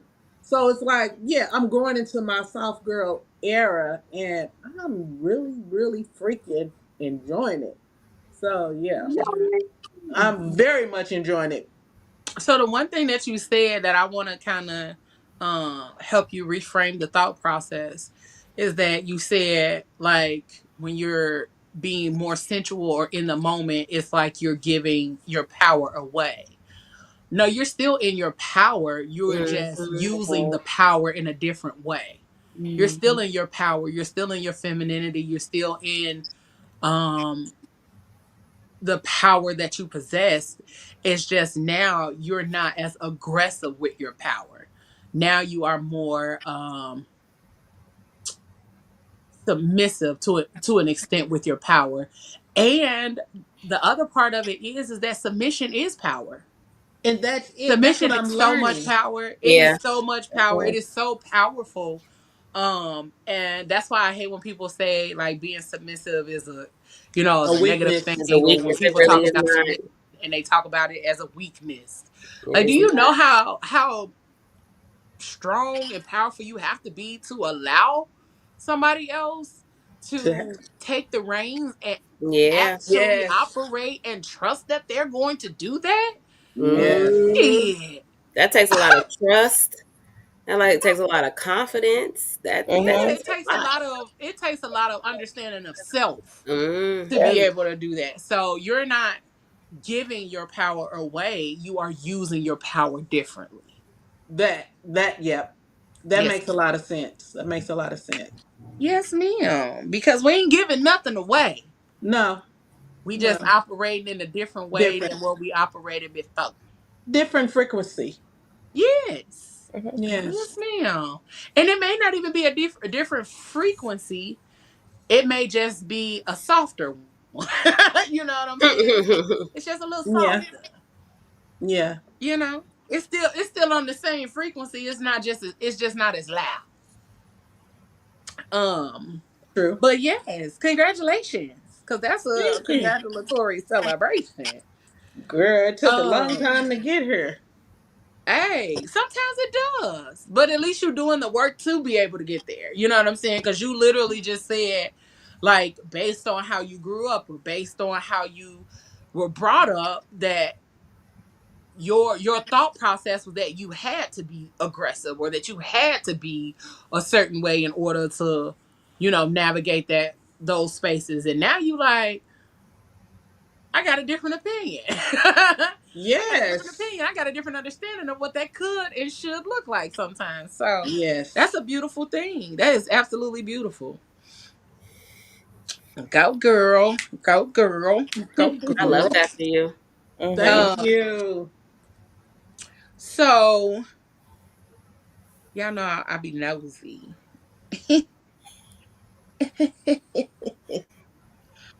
But oh, these two good questions. Let me see. Um, okay, I'm gonna talk about this. Can we talk about the myths surrounding good girls versus wild women when it comes to sex and pleasure? Yeah, let's talk about it. Yeah. What you want to know? Um, so one of the things that I thought about when I was reading this, like reading through the description and notes and stuff, it my thought was I've been both. I've been both. I've been on both sides of it because um or I've been the quote unquote good girl because when I first started exploring things sexually and things like that, it was like it's just certain shit I wasn't gonna do, girl. Mm-hmm. Mm-hmm. It was Mm-hmm. certain shit that good girls don't do that. Mm-hmm. Mm-hmm. Mm-hmm. But Yeah. you be missing out on some stuff. Listen, Yeah. okay. And then the older I got, the more I realized no, good girls do that. And They they just Good don't good talk at girls about just it. do it and they do it discreetly. Yeah, they just don't Yes. talk about it. Good girls do it and they do it in a way where it's not everybody's business. Real. Mm-hmm. Wild women do it and don't give a fuck who know. To Mm-hmm. me, True. that's the difference. True. Yeah. Um, and I think there's a middle lane though. You know what I'm saying? It's a middle lane to that. Good girl versus wild woman. It's I don't know what to call it, but it's a Nice. middle lane. But what is the middle lane? Like, what The does that middle look lane like? is the woman who is both. Is a combination of both. She is And a wild woman and don't care if somebody know, but she also not out here broadcasting it. And she still out Oh. here do her thing, but she grown and sexy about it. You know what I'm saying? Mm-hmm. She just, she's a good girl. She's a wild woman wrapped in good girl clothing. Yeah. Okay. she's silently promiscuous. Right. I wouldn't even say Not promiscuous. Like promiscuous. she just does her shit. Like if she chooses to be with this man, then she can. Not necessarily promiscuous, but like if that's the nigga she choosing to fuck around with, then that's who she fuck around with. But And ain't with nobody got to Yeah. know that she fuck around with him. You know Yeah. what I'm saying? Yeah. Like those. Like she in the middle. Like she's a wild woman wrapped in good girl clothing. I think Mm. that's me. I think that's me. That's real. That's a real good description of me. But I think a lot of times when we were growing up, we got caught up in that good girl versus bad girl or good girl versus wild girl type thing. What's y'all thoughts? Yeah. I agree. Yeah. yeah. And it was I also body count too, though. Good girls don't have a high body count. They have like you can count on one hand how many people they Girl. slept with. Bad Yes. girls, they have a high body count, and I Yes. it's not true. Oh, okay. You saying that's a myth? that's a Yeah, myth. it's a Oh, myth. okay. Because I was Yeah, about to yeah. say, girl, No, no, I no, know some good girls out here. no. No, it's a myth. Like good girls, they Gotcha. have a body count, whatever it is, and bad girls have a body count, whatever it is, right? But the myth is that good girls have like the lowest body count. They're Oh, waiting for absolutely. marriage. They're holding it down for their man, and that's not true either. That's not true. Good girls just don't crash out as often, I think. Right. Yeah. Right. I think it's Yeah. a demeanor. I think that's what it is. It's a demeanor. Like, And like you said, they're not broadcasting it either. So how mm-hmm. would you know? Real. Because it's good girls out here who you would think are good girls, and we probably, maybe not one of us, or maybe one of us, or all of us have been good girls at one point where nobody knows, and then but we definitely know a few women in our lives would be like, and you get to talking to them, and you're like, you did what with who? When? Girl, I never knew. Right. Mhm. I Because never knew. um on Thursday Night Live, one of my AKAs is Miss Especially Heinous. And it's always funny to me when I get called that because I be like, I don't be doing nothing. But then when I start recapping some of my stories, then I be like, bitch, do you know how this sounds? But that's how I got the nickname because I was telling one of my stories and Pablo was Mhm. like, Leo, what kind of specially heinous shit you be out here doing? So that's how I got the nickname Miss Especially Heinous. I'll tell y'all the story at the end of the Yeah, show. tell us later, girl. Yeah, at the end of the show. I do feel like there is this whole good girl, bad girl narrative, and the good girl ultimately seems like the one you want to marry, right? Or Mm-hmm. Mm-hmm. the go to, because ultimately you feel like, well, I ain't gonna say you. Ultimately, the normalcy of it is a good girl. You could teach her, you can show her, you can guide her, You can groom and her. you can Mm-hmm. groom her into the kind of woman you want her to be. Mm-hmm. And for some guys, because I was in a marriage like this where I was the good girl. So anything that I felt like I wanted to do in the bedroom became a problem because he looked at me as the good girl. So so I got cheated on a lot because all the extra heinous stuff, like you would say, especially heinous stuff that he wanted to do, he felt like it was his prerogative as a man to do it with all the, or the whatever woman that he wanted to do it with, and his wife should be the kind of woman that is the cooker, the cleaner, that's sitting at home, and she just does the sex because The he wants basic it, sex. the The basic sex. basic. And Mm-hmm. I'm like, I want to get bent over a balcony, like in fear for my life type of thing. Mm-hmm. You know, I don't know about fear for my life, but period. you know what I mean? Like, not necessarily fear for my life. I'm too short to, but at the same time, it's like, I want to do, and I just popped the top of my head, like, I want to do some extra stuff, especially with my person, with my man, with my forever person. Like, let's do all of the things that we want to do. Because if anybody's fulfilling anybody's fantasy, it's me fulfilling yours and you fulfilling mine. Especially when we doing this forever. I ain't trying to be sitting over here like, who was that comedian when she I think that was some more, and she was in. They was like, Stanley, Stanley to the left, Stanley to the right, Stanley. You know, Stanley, yes, Stanley, because it's just boring. You know what to Boring as do. hell. Boring is, you know what to do. I know you about to flip me over. I know you about to do this. I know it's about to happen. I don't want Kevin to know. Hart did that too. He said, you want me to bend over? Yep, see, I knew it. Give me high I knew five. I know my it. man. I know my man. I High know my five. Like, man.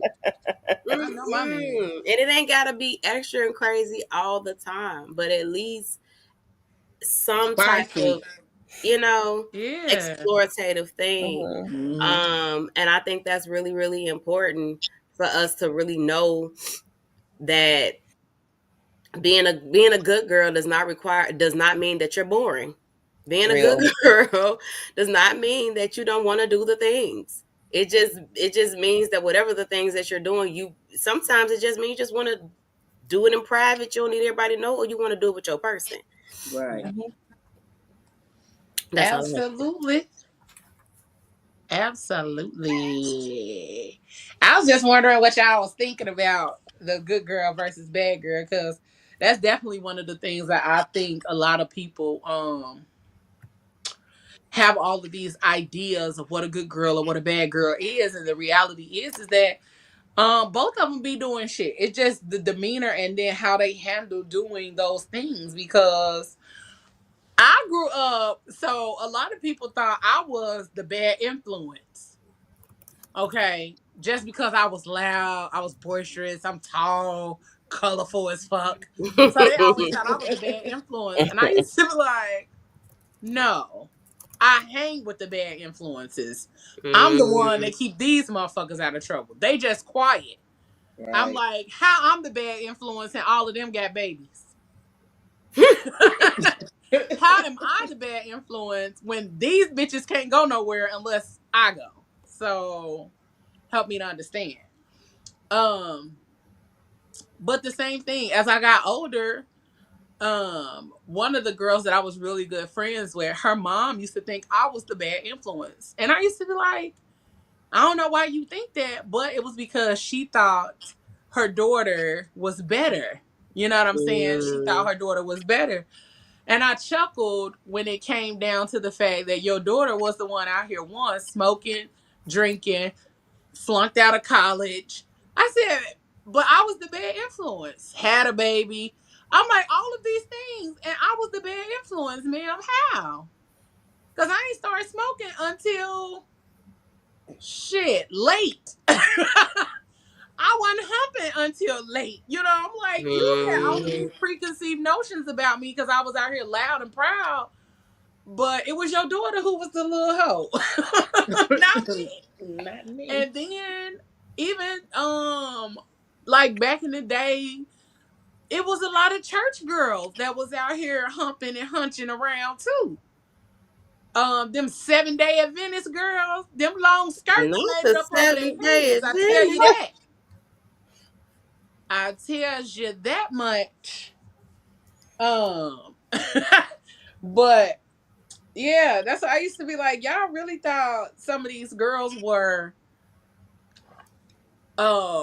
good girls because they were church girls or because they were the quiet girls, and that wasn't true at all. And then the last question that we gonna discuss, or the last thought, um is, so I'm gonna give a tidbit of information before we go into the last question. So a few erotic blueprints and personal pleasure language tips. um There are 5 erotic blueprints, okay? Energetic, sensual, sexual, kinky, and shapeshifter. Okay? Shapeshifter. Right. Shapeshifter. What that Okay? do? Like, do I dress up? Like, Ah! um, give us that list again. What it hold was? on. Hold on. Hold on. Mm-mm-mm-mm-mm. It said, dang, come on, thing. It said energetic, Mm. sensual, sexual, kinky, and shapeshifter. And I'm finna give y'all the breakdown. Okay. Mm, mm, mm, mm.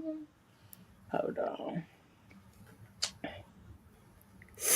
That ain't it. Hold on. Hold on. I'm sorry. I'm sorry. And we are listening again is what? So that people know while we waiting for you to The read. 5 erotic blueprints. 5 Okay. So these would Yes, be like ma'am. the things that you as a person lean towards. Yes. Or So it was like, it was created by a sexologist named Jaya to help people mhm. better understand their unique preferences when it comes to like turn-ons and sexual expression. Mm. Think of them as the love languages. Okay, that's good, but for the bedroom. Love languages, but for the bedroom. So here's the breakdown of each one. Energetic. You can be turned on by anticipation, tease, space, and subtlety. You love Okay. eye contact, light touch, deep connection. Your shadow side can short circuit if things move too fast or feel overwhelming. The pro tip is to slow down, breathe, and build the tension. This is for the person with the energetic blueprint. Okay. Sensual. You are turned on by all five senses: scent, taste, touch, sound, and sight. You love candles, music, soft fabrics, massages, and your shadow side can get stuck in your head if the environment isn't right. So, if the environment is not Mm. conducive to what you like, you will be in your head the whole time where you are trying to have this experience instead of actually just enjoying the experience. Um, Mama Ava funny. Uh, Sexual. You are turned on by nudity, penetration, orgasm, classic sex acts. You love directness, simplicity, the physical act itself. Your shadow side may overlook the value of buildup or emotional connection. The pro tip: don't skip the foreplay. Just get creative with how you deliver it. Okay. Mm. Kinky. You are Okay. turned on by taboo things, power dynamics, and Mm-hmm. unpredictability. You love role play, dominance, submission, or sensation play. Your shadow side, shame or fear of judgment. Hold on. Mm.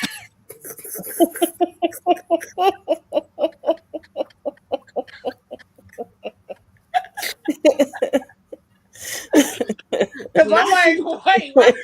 Not you over here like, am I describing me?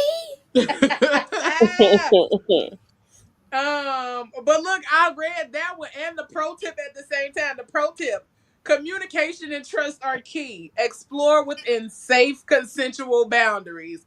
I literally just said that earlier, so I might be kinky. A shapeshifter. Oh no, I might be a shapeshifter. A shapeshifter is turned on by all of the above. Variety is the spice of life. Mm. Loves being fluent in every blueprint and craving depths in all areas.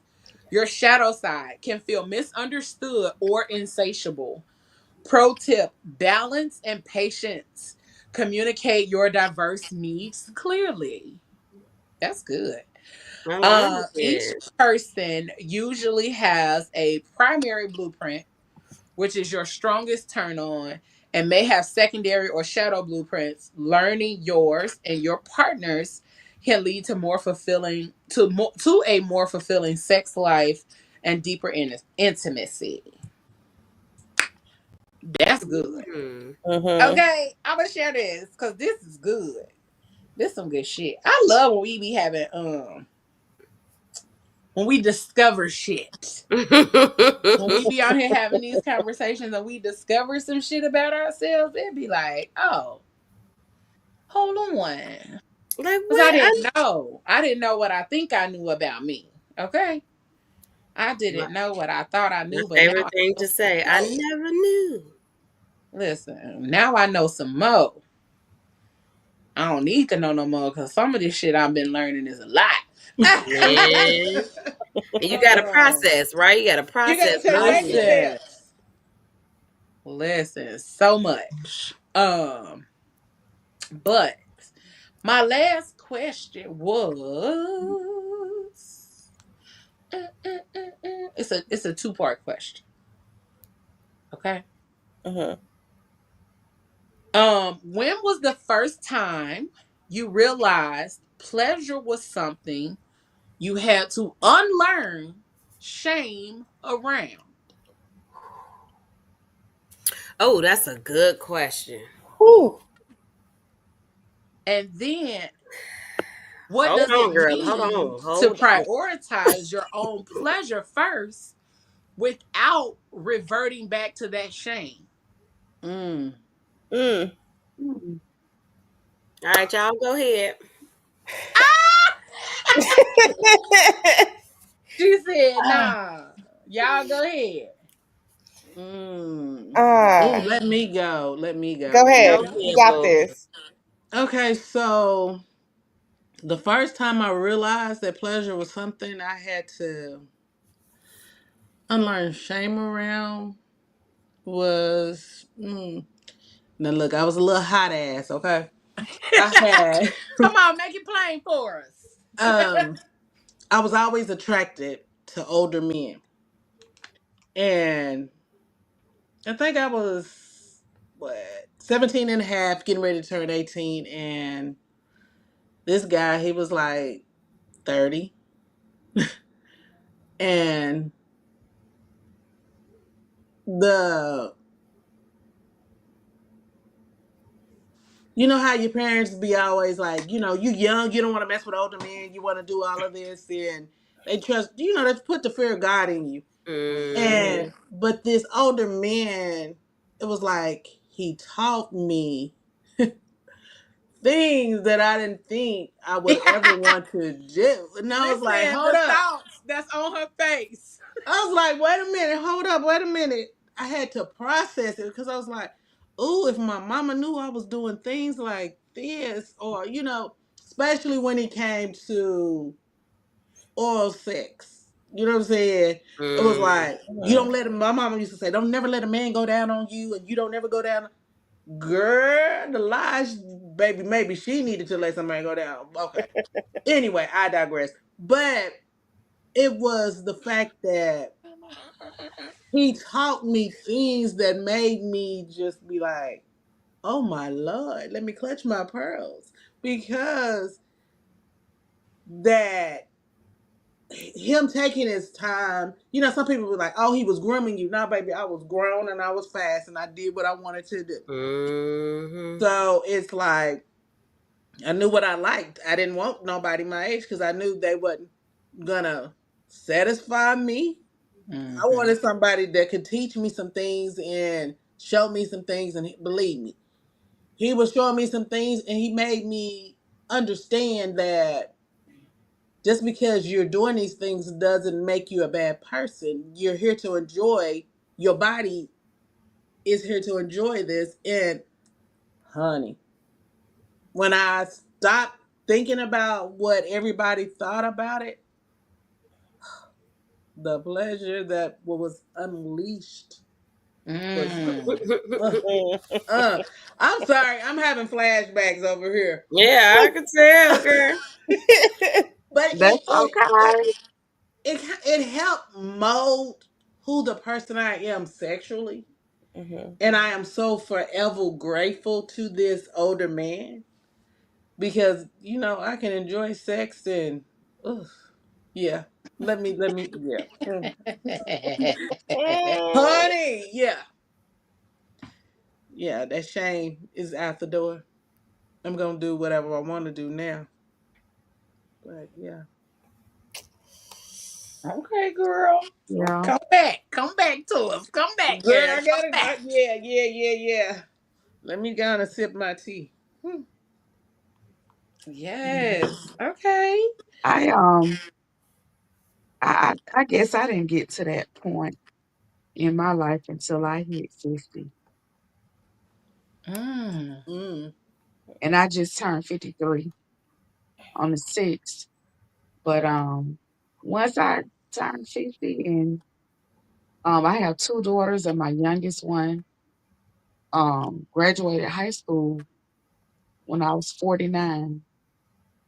And when I just stepped into 50, I was just like, I'm gonna do me.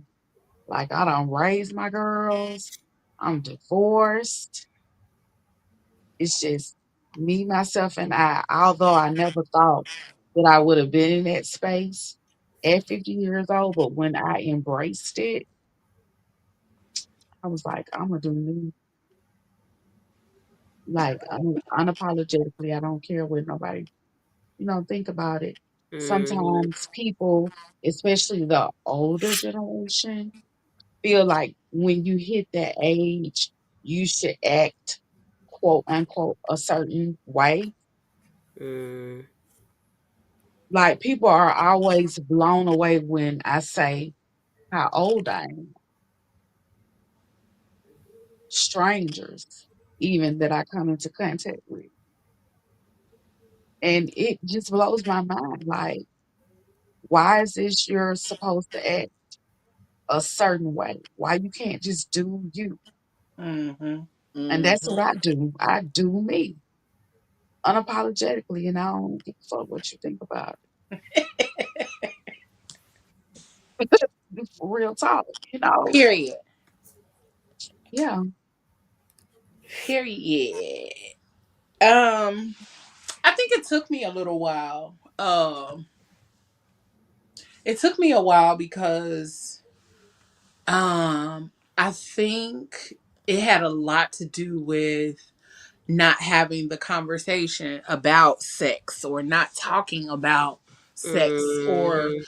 learning sex was about pleasure.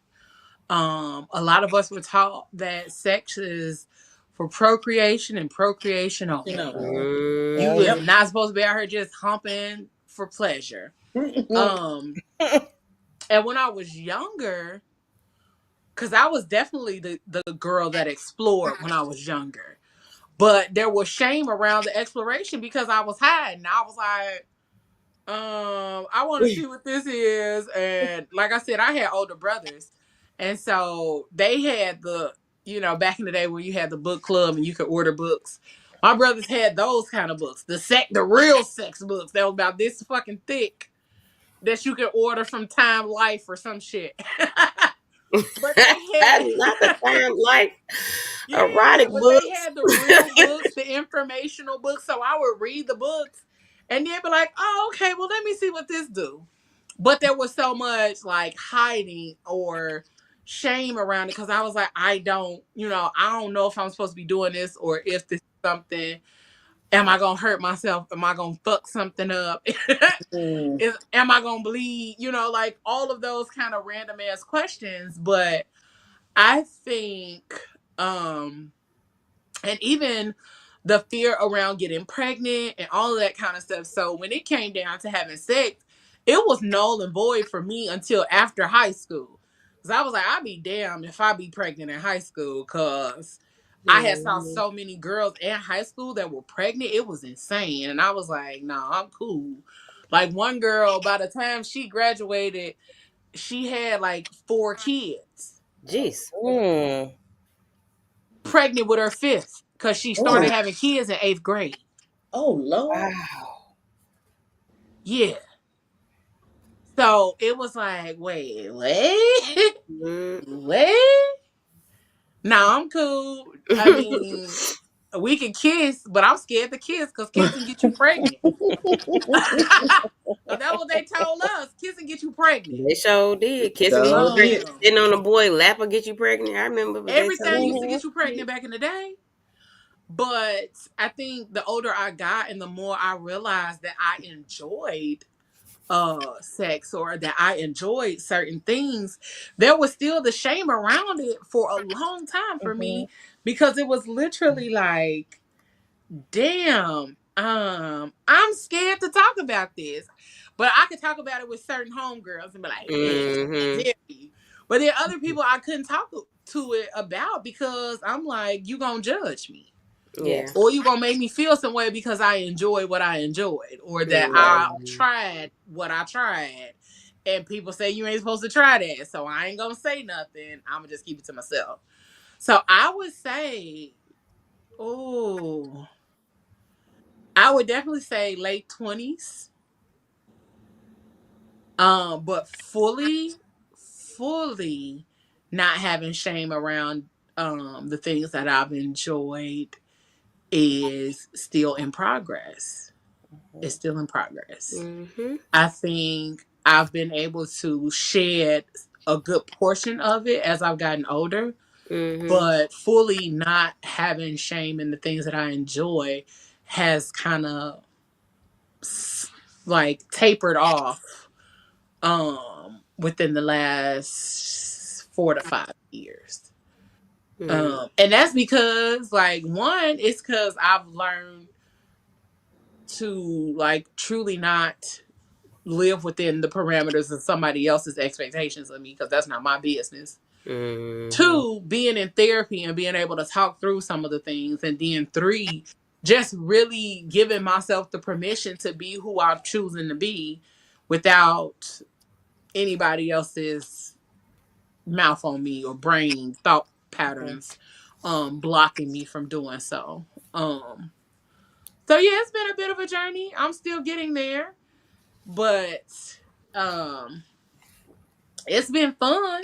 It's been fun getting to the point where I don't care about discussing my things. And I Yeah. think I absolutely know that this podcast had a lot to do with that, because you can't do stuff like this and think you're going to not tell your business or tell your truth. Hmm. And I love the fact that we're able to come on here and talk about these things in a way that is not where it's not vulgar, or we not on here just, you know, I don't know. I think some podcasts really just stick to the vulgarity of it all when we could really just have the conversation about it. Like, Right. it doesn't always have to be vulgar. I don't care if Hmm. we do get vulgar, but but Because we we didn't really have our do have days. really great conversations about some of the things that a lot of people aren't given the platform or the space to do so. Right. So I know for a fact that having this podcast and doing this has allowed for me to not be as shamed or live in the space of shame and guilt um when it comes to the things that I enjoy. Cause sex is supposed to be pleasurable. And a lot of us weren't taught that. And then what was the other part of my question? What it means to prioritize your own pleasure first without guilt. Um, I think that's something that I learned a while ago, but I didn't actually implement it until like about a year or two ago. Cause I was like, listen, I'm not about to be out here having no bad sex. What's the point? Hmm. What's the point? What's the point in having Hmm. bad sex? What's the point in you hunching on me for this amount of time and I'm not pleased? So Which, unfortunately, is the happens story more of often than a not. lot of women. Yeah. Because a lot of times we don't speak up on that Yeah, I Real. think or lie. because a lot of us were taught that we're not supposed to have pleasure from Yeah. sex. The men don't even feel like they're supposed to have pleasure from sex. They just know they're supposed to bust a nut. But they don't even have the thought process to understand that they're supposed to enjoy the before the nut. So, Yeah. fun fact. Fun fact. Grandma, don't be mad at me. God rest her soul. So, me and my grandmother had this conversation because she would say, like, well, what's an orgasm? Sex is for procreation, blah, blah, blah, blah. Now, let me tell y'all something, right? I felt in that moment, and me and my granny was going back and forth because I'm like, Grandma, you forgot that I lived with you. There is no way in the world that at your big age of 50 something and you didn't been through menopause and all that other stuff that you were at the Cyprus procreating, and that's what you think that it's all about. On top of that, I've lived with you, ma'am. I saw all of the erotic books, the Kama Sutra books, and, and all of that. So don't, but I know that the conversation was for me because she's like, well, me getting pregnant or me having kids at an early age and blah, blah, blah, blah. But by that time, I was probably in my 20s when we were having that conversation. So, but I think it was one of those things because of her age and because of, like we say, it's something that's passed down from generation to generation, is having these conversations. And especially the older people, especially our elders, they deem it as they try to teach this part of it where it's like, well, no, sex is for this and da da da da da. And they're secretly doing the things. Hmm. So I'm like, ma'am, you can't tell me that because I know you. I've lived with you. I've seen that you came home with I seen Sybaris it. glasses and a Sybaris robe. And I'm like, Grandma, I know what the Sybaris is. So don't do that. But also, I will say for me, I'm still in the process of both. Both of them I'm still um learning for myself. um, because of how my introduction was to sex. It took me to it took me until I think I was 34 whenever I started bedroom candy. So everybody knows I did still do from time to time bedroom candy. And when I became a sexual health consultant, I started to really kind of look at myself in the process, because I'm like, um how can I be able to teach women about self pleasure, pleasure in relationships, sexual health, and sexual wellness if I'm still dealing with the trauma around Mm. my sexual liberation or understanding of what it is for me, and even being able to experience pleasure myself. So about 34, um and I'm 40 now, so about 34 was when I kind of started to really not feel the shame around it, especially having conversations with other women whose introduction to sex was the same way, because you kind of feel like this weird thing when you are a survivor of sexual assault, where you feel shame behind having pleasure, Yes. because it's like, how can I enjoy something that caused me so much trauma? Mm-hmm. And it really is confusing, honestly, to have the pleasure and not feel shame or guilt behind it. So once I started to do bedroom candy about 6 years ago is when I was like, okay, you know what, let me stop letting this control the narrative of how I experience pleasure when I am, being pleasured. And also learning how to be more vocal about what I like and what I want. Mhm.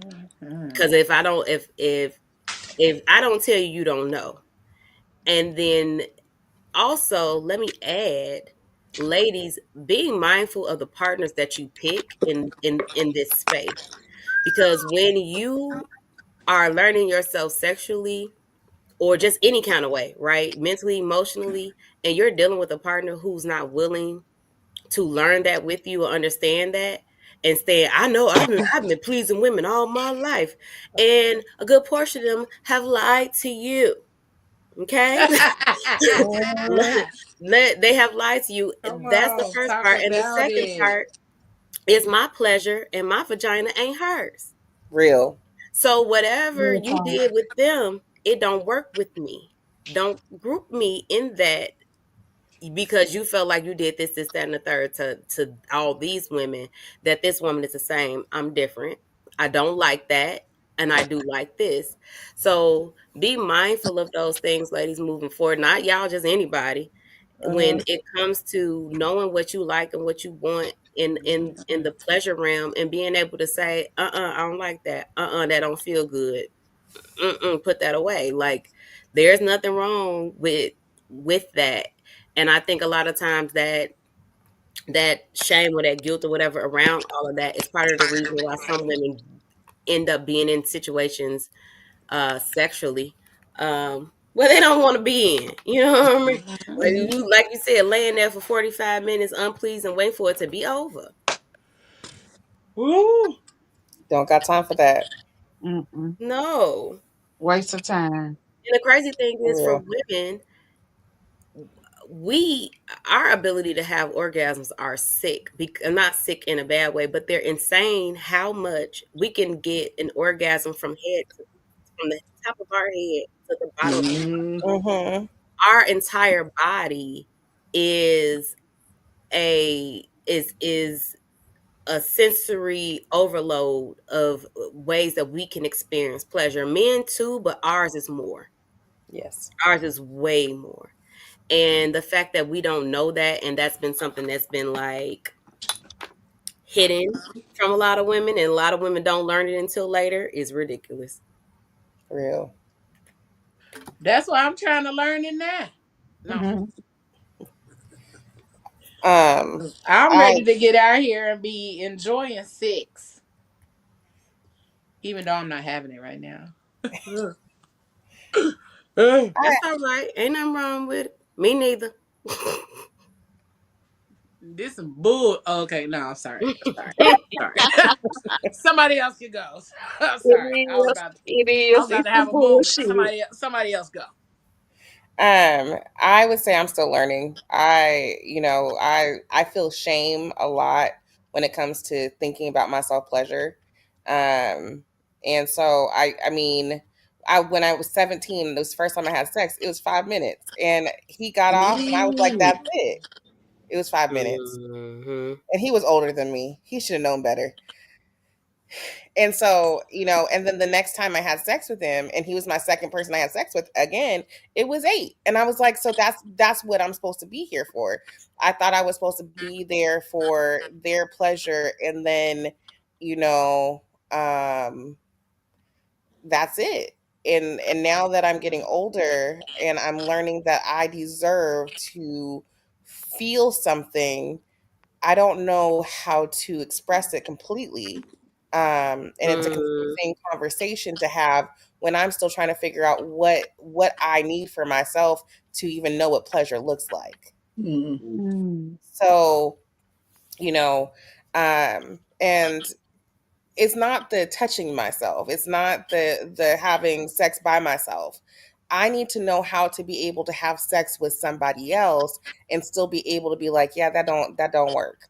Um, hmm. yeah, I need you to touch me like this. I don't want you to caress me like this. I don't want to have them get the pleasure from me and I get nothing out of it. And then they'll be like, Hmm. yeah, that was good, huh? Absolutely not. Not. I don't want to touch you. I don't want to hold it. I don't want to. Boo! Tomato, tomato, tomato. It's not good. And then and then they're happy, and I'm just like, what did I just do? I sat there And wasting you my don't get no time. water. And they don't Right. get no water. This is probably why men don't get water in my house, because it ain't good. Okay, No Listen. water, no hot towel, no nothing, sandwich, Uh, nothing. that's nothing. that. Oh, I love this conversation because it really helps us to understand that we are really not alone in our experiences. You know Hmm. what I'm saying? We're not alone in our experiences, but we're also a lot of us are in on the same playing field when it comes to unlearning the shit that we thought we knew or the shit that we thought we were supposed to know or enjoy Yeah. or endure during sex. So, It's And, crazy because you just said about your first time. So the first time that I decided to like be like, okay, I'm going to give my virginity away. Uh there was no penetration. It was on my thigh. It was about 3 minutes. He did his thing, and then I was just like, wait. I was like, I'm like, are we? I'm like, that's it. Like, oh, that was amazing. It was Oh wow. Was it though? okay, lady. Was it though, sir? Like okay, oh, and it's nothing. I'm Here's the thing. I was young. I'm not. I'm not trying to badmouth the guy because I feel like guys also have been.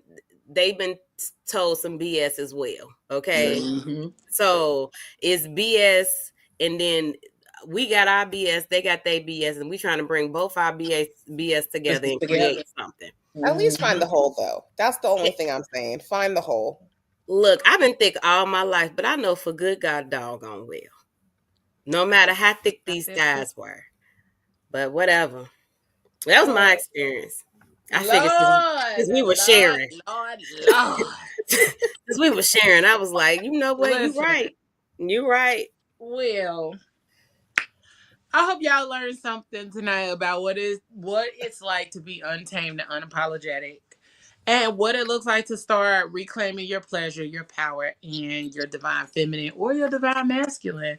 Because some fellas might be watching and needed to know that these are some things that they can tap into as well. You can tap into sensuality, fellas. Being a macho man does not mean that you cannot tap into your sensual side, because bitches love sensuality. Mm-mm. They do. Come on. Bitches love sensuality. We love a man who know how to touch on us and caress on us and love on us. Yes. Come And Mm. on. also a man who allows that same thing to take place. Like a man that wants to be rubbed on and touched on and caressed and kissed and all of that. Most of y'all Mm. are so uptight and afraid to feel, or afraid to be in that energy, that you fuck up the moment, or you fuck up where it could have gone, because you too busy trying to be tough. Mhm. Boy, you is butt naked. Ain't no need to be tough. Ain't no need to be Baby. tough right now. Go on and pack that shit up and save it for when you leave outside this door. But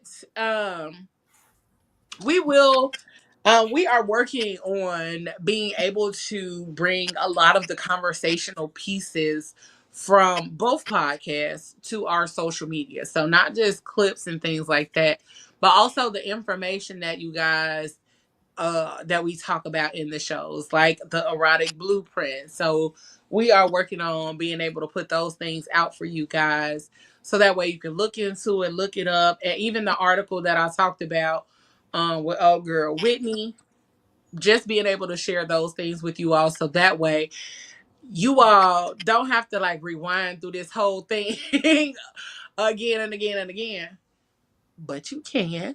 Um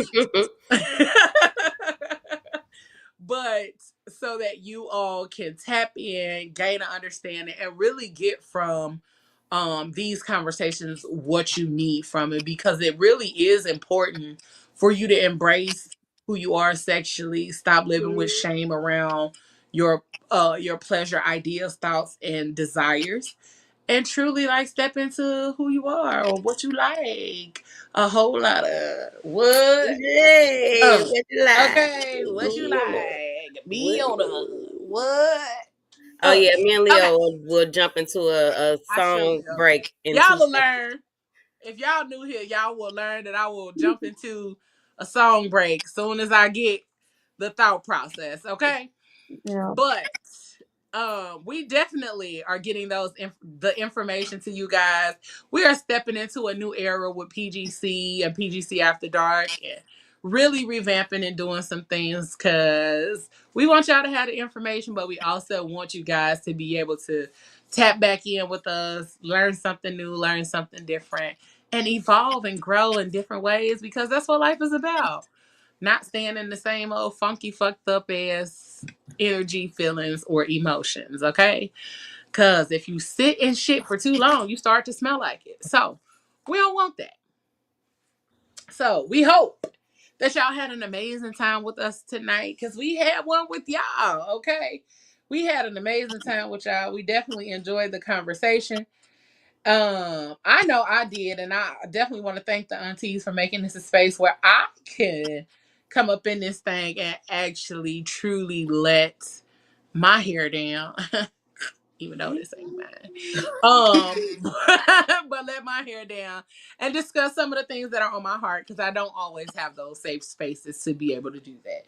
And that's why we're here with PGC After Dark, because um I love being able to have that space, and this is amazing. So thank you, aunties. Thank you so You're much. welcome. Yeah, yeah, But we want to yeah. thank you all for spending your night with us on PGC After Dark. Catch us next Friday at 9 p.m. Eastern. And just in case you missed an episode, listen on iHeartRadio, Spotify, Audible, Amazon Music, Apple Podcasts. You can watch us on YouTube, Facebook, and now on Twitch. You just got to search PGC.